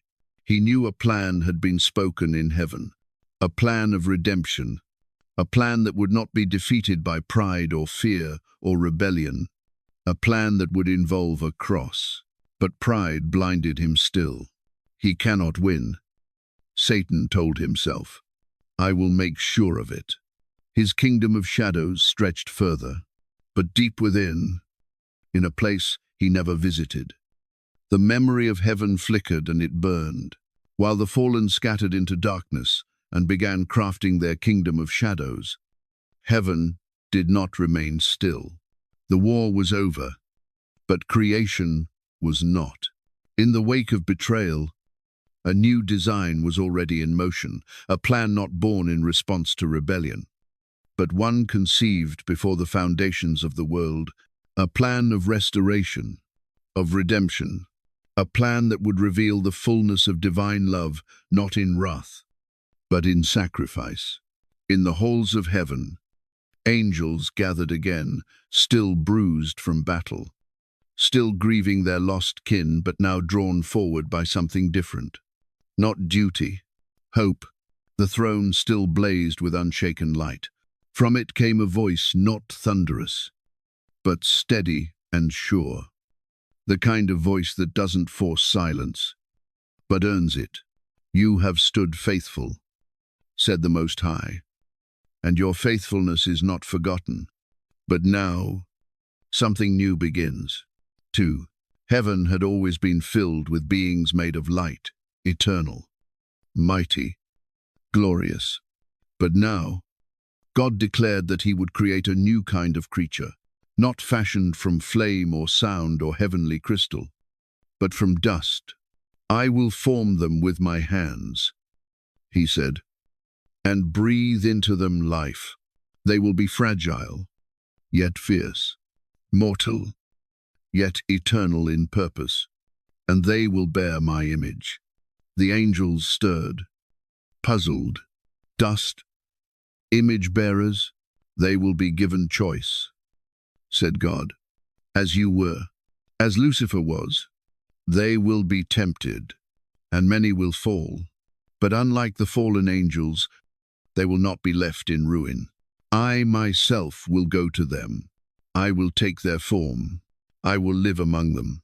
I will carry their sorrow and their sin, and I will die in their place, not as judge, but as savior. Pete, the entire host, fell silent. Even Michael, who had faced the blade of Lucifer, felt his heart tremble.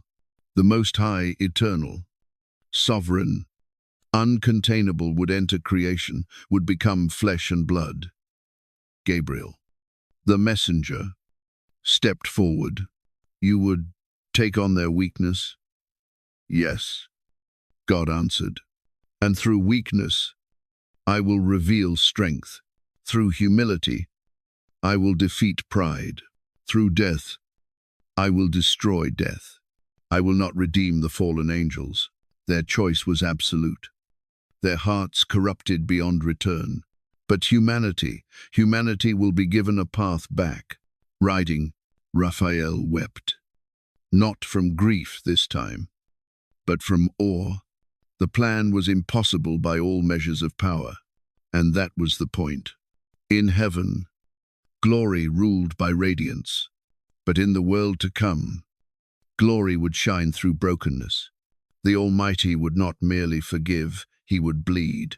The angels saw glimpses of what would be a cradle beneath the stars, a carpenter's hands building more than wood, a cross upon a hill, a tomb in a garden.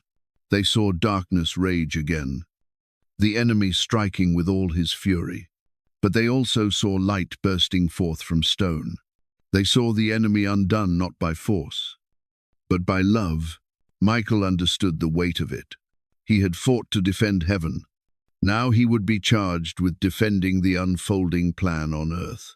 He would not wield his sword in heavenly war again, but in unseen battles of protection, guarding, standing against shadow as mankind stumbled toward redemption.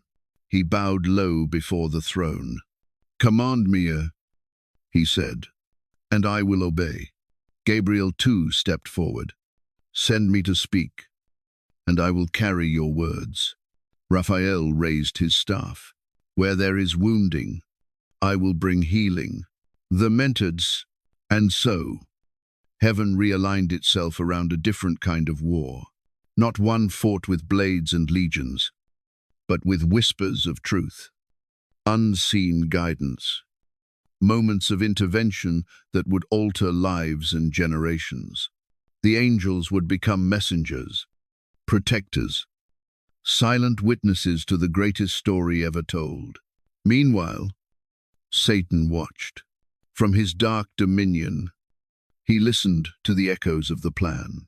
He knew the voice of God too well to doubt what had been spoken, and it enraged him.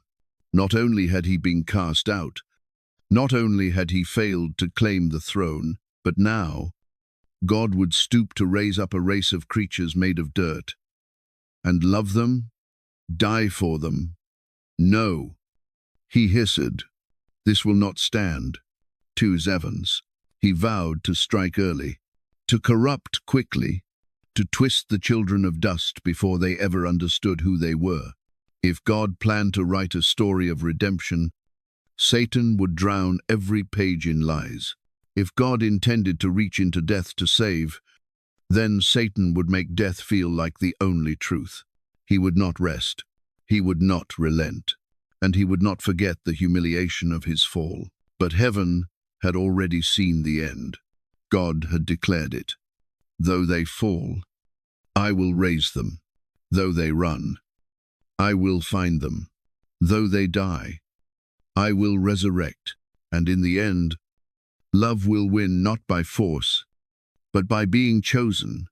The angels bowed as one, not because they understood every part of the plan, but because they trusted the heart of the one who had made it. Thus, the next chapter of eternity was set in motion not in golden halls, but on soil, not in heavenly choirs, but in the quiet cry of a child yet to be born. The war in heaven had ended, but the war for hearts had just begun. Choice is the most powerful force ever granted to creation. It is the breath behind worship, the fire behind rebellion, the hinge upon which every eternal destiny swings. And yet, it is often misunderstood. To be free to choose does not mean being free from consequences. It means being truly able to love, to obey, to serve not because one must, but because one wills it. In heaven, this freedom had once existed without fracture, but now, the cost of that freedom was written in the history of angels who had fallen, and the humans who would one day follow. Lucifer's rebellion did not begin with an army.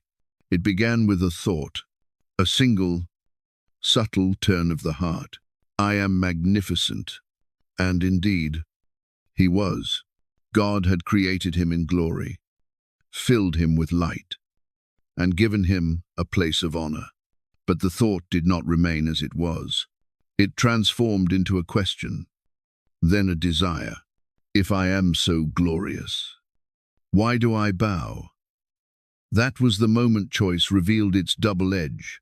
Worship turned inward becomes pride. Service tainted by ambition becomes self-idolatry. And Lucifer, once the greatest of all created beings, chose a throne that had never been his to take. He was not forced. He was not manipulated. No hand had pulled him from grace. He walked, willingly, deliberately, and in doing so, he revealed what freedom truly means. It is not the absence of limits. It is the power to walk away from love, even perfect love. And it is precisely because of that possibility that love can be real at all, without choice. Worship is nothing more than programming, without choice. Obedience is hollow, without choice. Loyalty is a cage. This truth would now echo across eternity and into the world of men. For when God created humanity, he did not strip them of the freedom that angels had abused. He gave it to them also. In the garden, he offered Adam and Eve everything: purpose, intimacy, beauty, unbroken fellowship. And yet, he placed one tree in the center, one choice, one invitation to trust, and also one opportunity to betray. Why? Because love cannot exist without the ability to walk away from it. And trust is only trust when it costs something to keep. From the outside, it may seem cruel. Why give the choice if it leads to pain? Why allow the possibility of rebellion at all? But the answer is this: because love, when chosen freely, shines brighter than anything coerced. A heart that chooses God after being tempted to reject him is more beautiful than a million voices singing because they have no other option. God did not want robots. He wanted sons and daughters. And true children must be free. The angels who remained faithful knew this now more deeply than ever. Michael, who had stood between light and darkness, understood the price of loyalty. Gabriel, who would carry messages of grace, saw how costly obedience had become. Raphael, who tended to the wounded in war, knew that love often bleeds before it heals. They had witnessed the fracture of heaven not because of weakness, but because of freedom misused, and they would now serve in a world where that same freedom would be offered to every soul. And yet, with that cost, came beauty, for even as God allowed choice, He also prepared redemption. For every soul that would fall, he would provide a way back, through covenant, through promise, through sacrifice. The cost of freedom would not be shouldered by humanity alone. God himself would bear it. In the fullness of time, he would descend clothed not in fire and light, but in flesh and sorrow. He would walk among the dust he had formed, suffer at the hands of the ones he came to save, and stretch his arms upon a cross not to punish, but to purchase. Even the angels did not fully understand it. How could the infinite become so small? How could the Creator be pierced by his creation? But they saw the depths of God's love in that decision. And they saw something else too, the dignity of the human soul. If God would pay such a price to preserve the right of mankind to choose him freely, then no soul was insignificant, no life without meaning. Meanwhile, the enemy worked tirelessly to corrupt that freedom. He whispered lies about its nature. True freedom, Satan said, is doing what you want. But in truth, freedom without truth is just another form of bondage. His words led humanity into confusion, teaching them that submission is weakness, that service is slavery, that God's limits are oppression. But the angels knew the truth. They had seen the fall. They had seen pride turn paradise into ashes. They had seen what happens when freedom is twisted by ego. And so, every soul would face the same decision that Lucifer once faced: to serve or to ascend, to worship or to rule, to love or to turn inward. But now, there was a difference. For humans, there would be grace, there would be a savior, and there would be redemption. Even after the worst choice was made. That is the cost of choice, the risk of rebellion, the reality of suffering, the constant battle between light and darkness. But it is also the cost of beauty, of love, of worth. For in a world where worship is chosen, not demanded, God is not only glorified, he is adored. Lucifer's rebellion did not remain contained within heaven. Though he had been cast down, though his form had changed and his kingdom twisted, the effect of his fall did not end with his exile. It began something far worse, a ripple that passed into time, a poison that touched the heart of all creation. The war in heaven had ended, but its legacy would continue on earth, for pride, once unleashed, does not die easily. It multiplies, it waits, it spreads. When God formed humanity from the dust, he breathed his spirit into them. He gave them reason, imagination, and above all, will. It was a spark of his own nature. And just as it had been in heaven, that gift made love possible. But it also made deception deadly. Satan, watching from the shadows, recognized the same opportunity that had undone him: choice.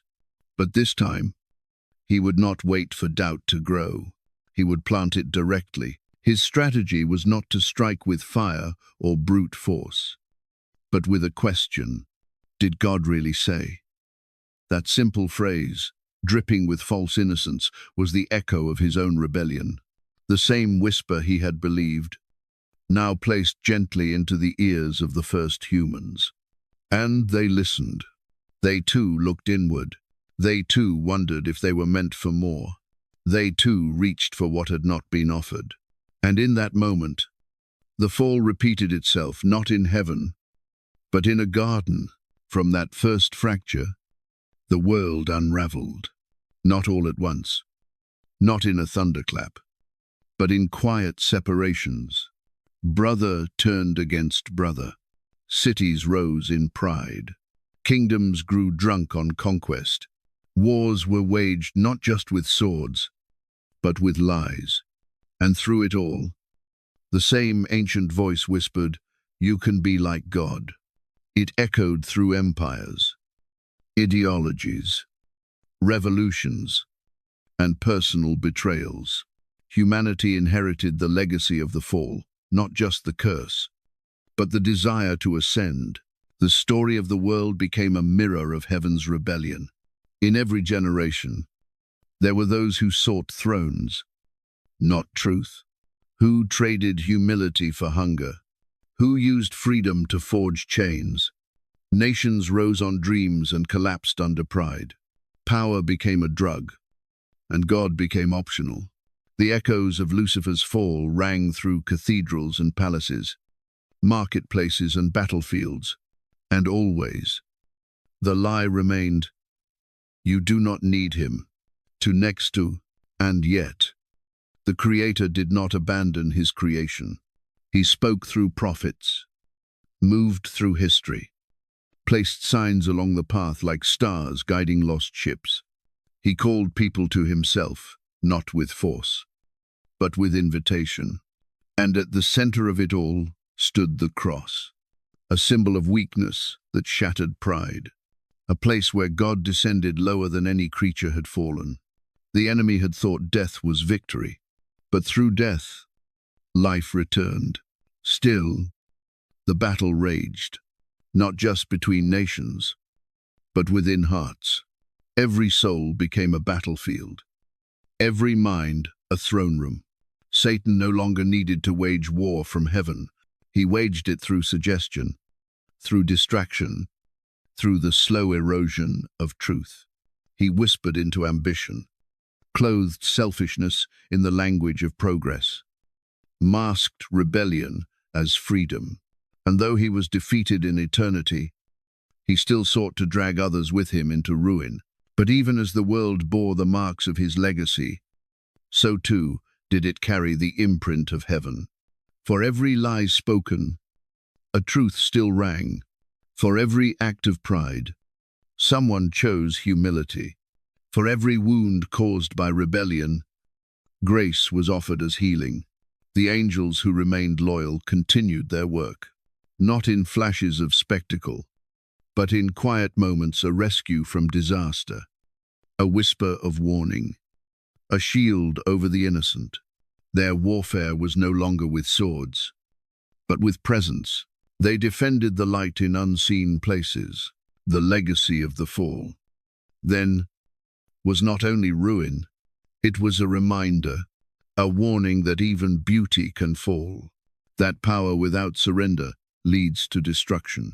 But more than that, it was a call to choose differently, to walk not the path of Lucifer, but the path of the Lamb, to believe that worship is not weakness, that surrender is not slavery, and that the throne belongs only to one. Each generation is handed the same story, the same battlefield, the same decision, and the angels still watch not as judges, but as guardians, not to condemn, but to protect. For every soul that rejects the legacy of pride, another echo of heaven is restored on earth. And the war, though ancient, finds its greatest battles, not in the skies, but in the choices made in silence, in the stillness between one breath and the next. The battlefield had changed. No longer heaven's shining plain or the fractured crystal sea. Now, the war raged in hearts, in cities and in deserts, in quiet homes and violent empires, in whispered thoughts and shouted lies. The conflict between light and darkness had moved from celestial realms to the soil of human lives. And Satan, though cast down, had not stopped fighting. His goal was not simply to rule, but to corrupt, not merely to destroy, but to claim what God had declared his own, the souls of mankind. He knew he could not defeat the Almighty. That hope had been crushed by Michael's sword and the voice from the throne. But he could wound, he could deceive, he could distort the image of God reflected in humanity, and in doing so, strike back at the one who had cast him out. And so, his war became personal. Every soul was now a target, every human heart a prize. The battle for souls did not begin with horns or chaos. It began with suggestions. Satan and his fallen legions became masters of subtlety. They whispered not just evil, but clever imitations of good. Their temptations rarely came as monstrous commands. Instead, they arrived as carefully crafted lies wrapped in half-truths. You deserve more. You are the center. Truth is what you make it. With these whispers, the enemy planted seeds that would grow into rebellion, addiction, hatred, and despair. Their battlefield was the human mind, and the demons' spirits of pride, envy, lust, fear. Greed operated not by force, but by influence. They could not possess what God protected, but they could lure. They could push and prod and persuade, and their methods were precise. They studied human weakness like a science. They observed behavior, generations, trauma. They used patterns and pain to pull people further from light and deeper into confusion. But they were not unopposed. The angels who remained loyal to God did not forget the war in heaven. They had not been given rest but a new mission. Their weapons were no longer just swords of fire, but guidance, conviction, protection, intervention. They watched over the lives of men and women, sometimes unseen, sometimes felt in a sudden moment of peace. An inexplicable rescue, a last-second change of mind. They did not manipulate, for heaven respects choice, but they guarded, encouraged, and often stood between souls and the full force of hell's fury. Michael now fought not with battalions, but with quiet resolve, dispatched to intervene in moments of global consequence or unseen spiritual collision. Gabriel carried messages still not to kings or angels alone, but to ordinary people, carrying truth to those God had called. Raphael continued his healing work in deeper ways, restoring not just wounds of flesh, but mending souls broken by sin, grief, and fear.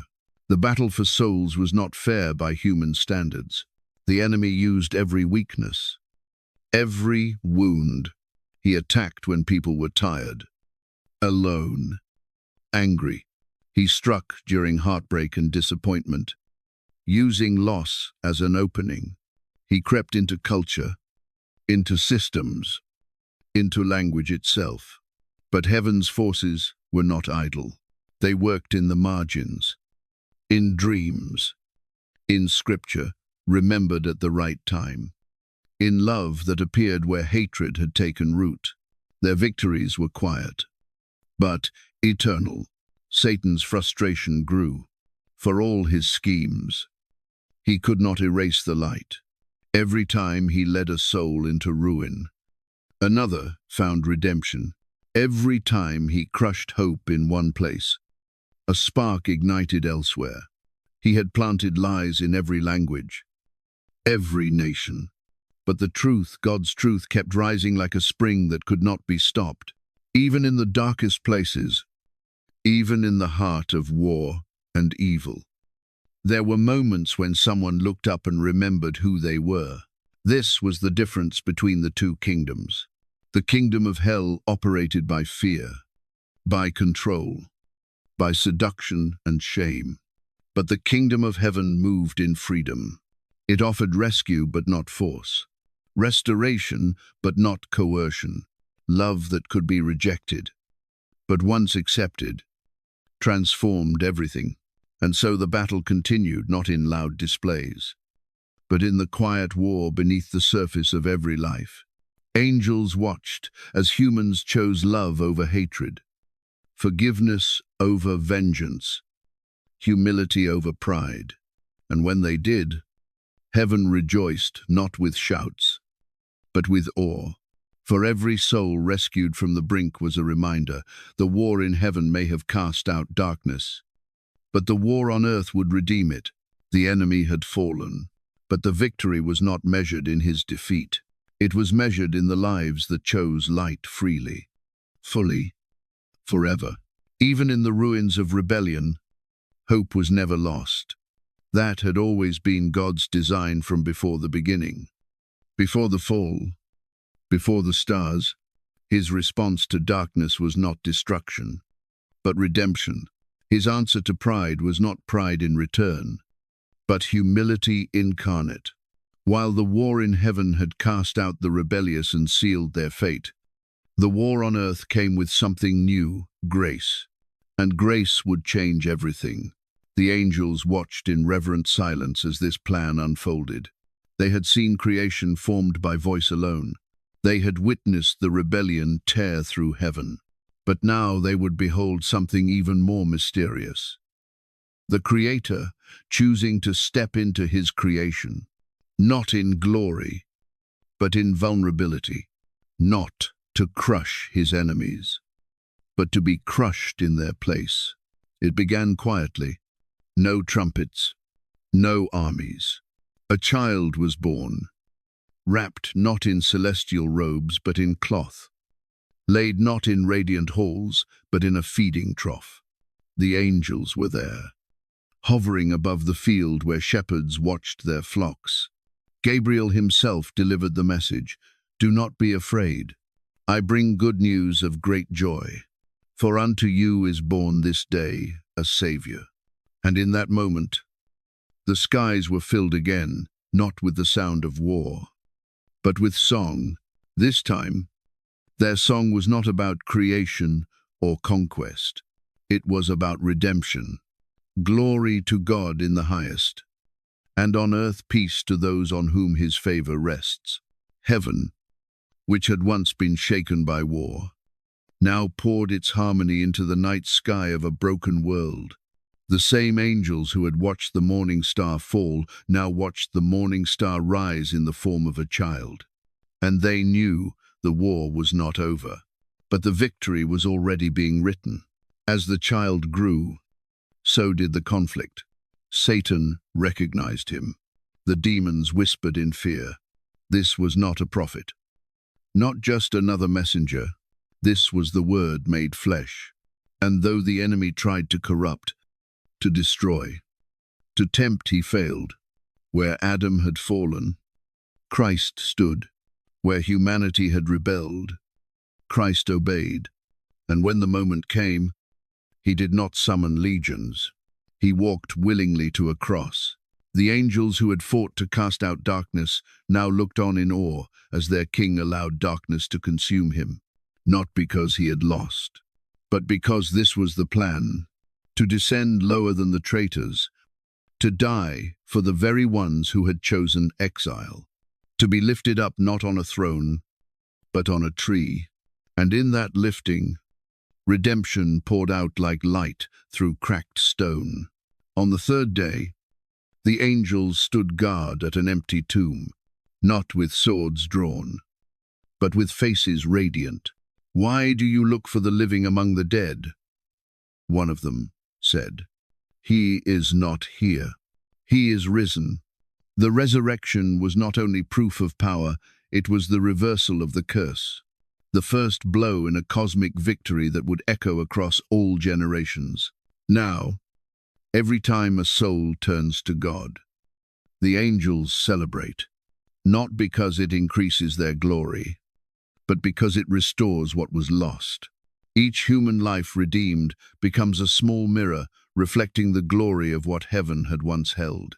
Where Satan had tried to destroy the image of God, redemption restores it brighter, stronger, more beautiful than before.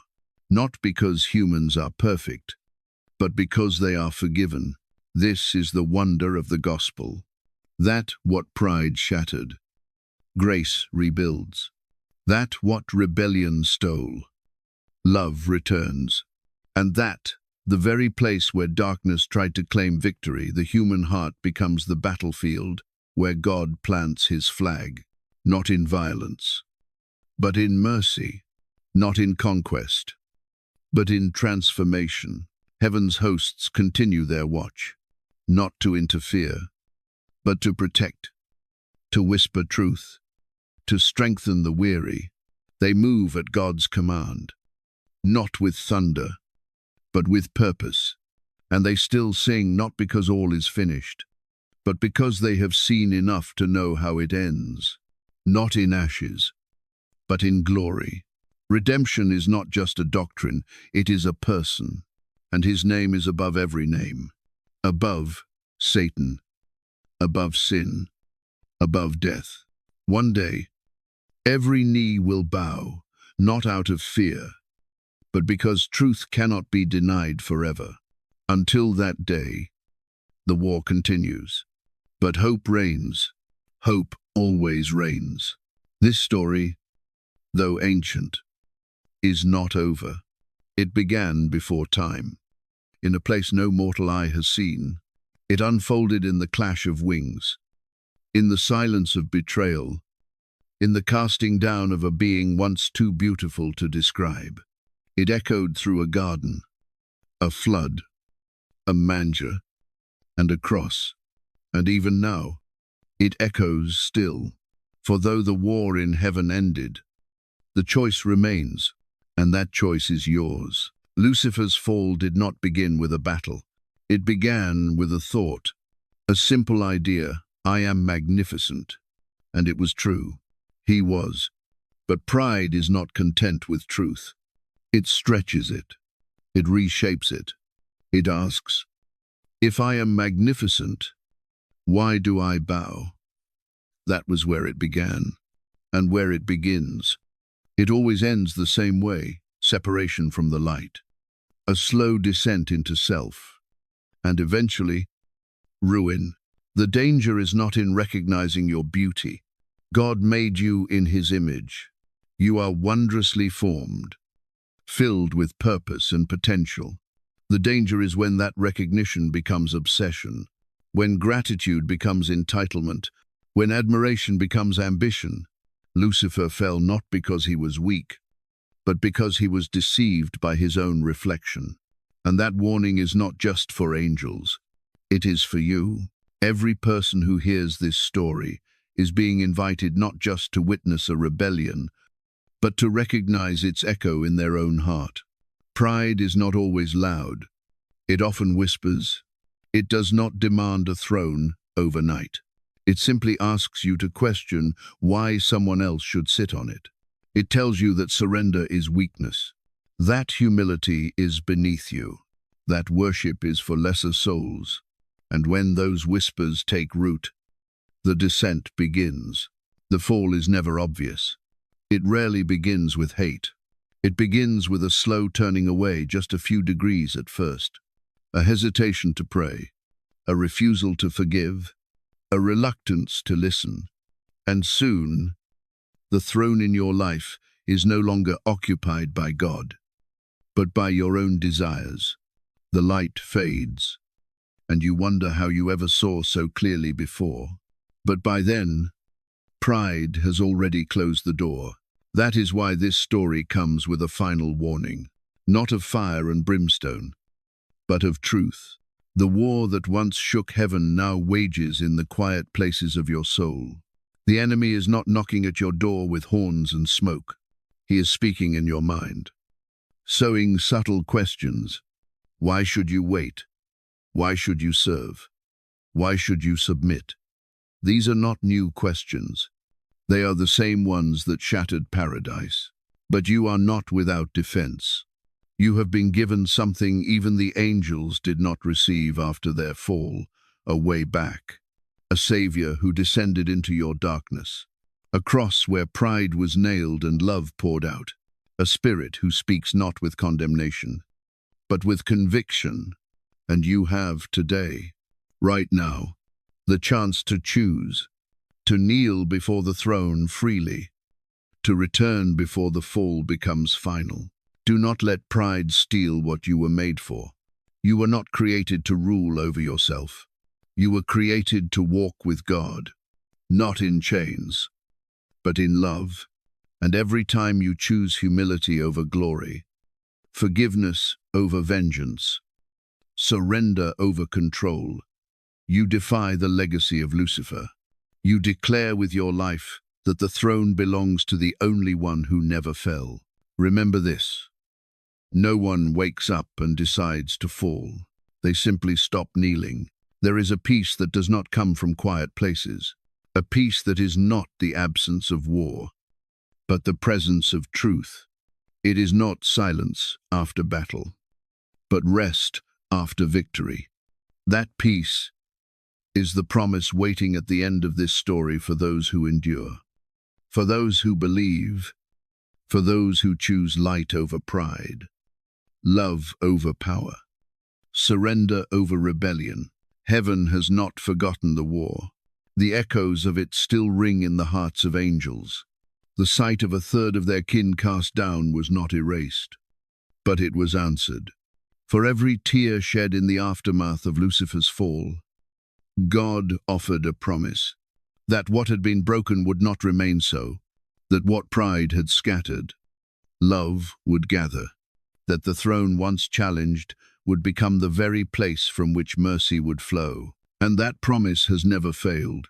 The angels continue to watch, not with fear, but with hope. They have seen the story unfold across generations.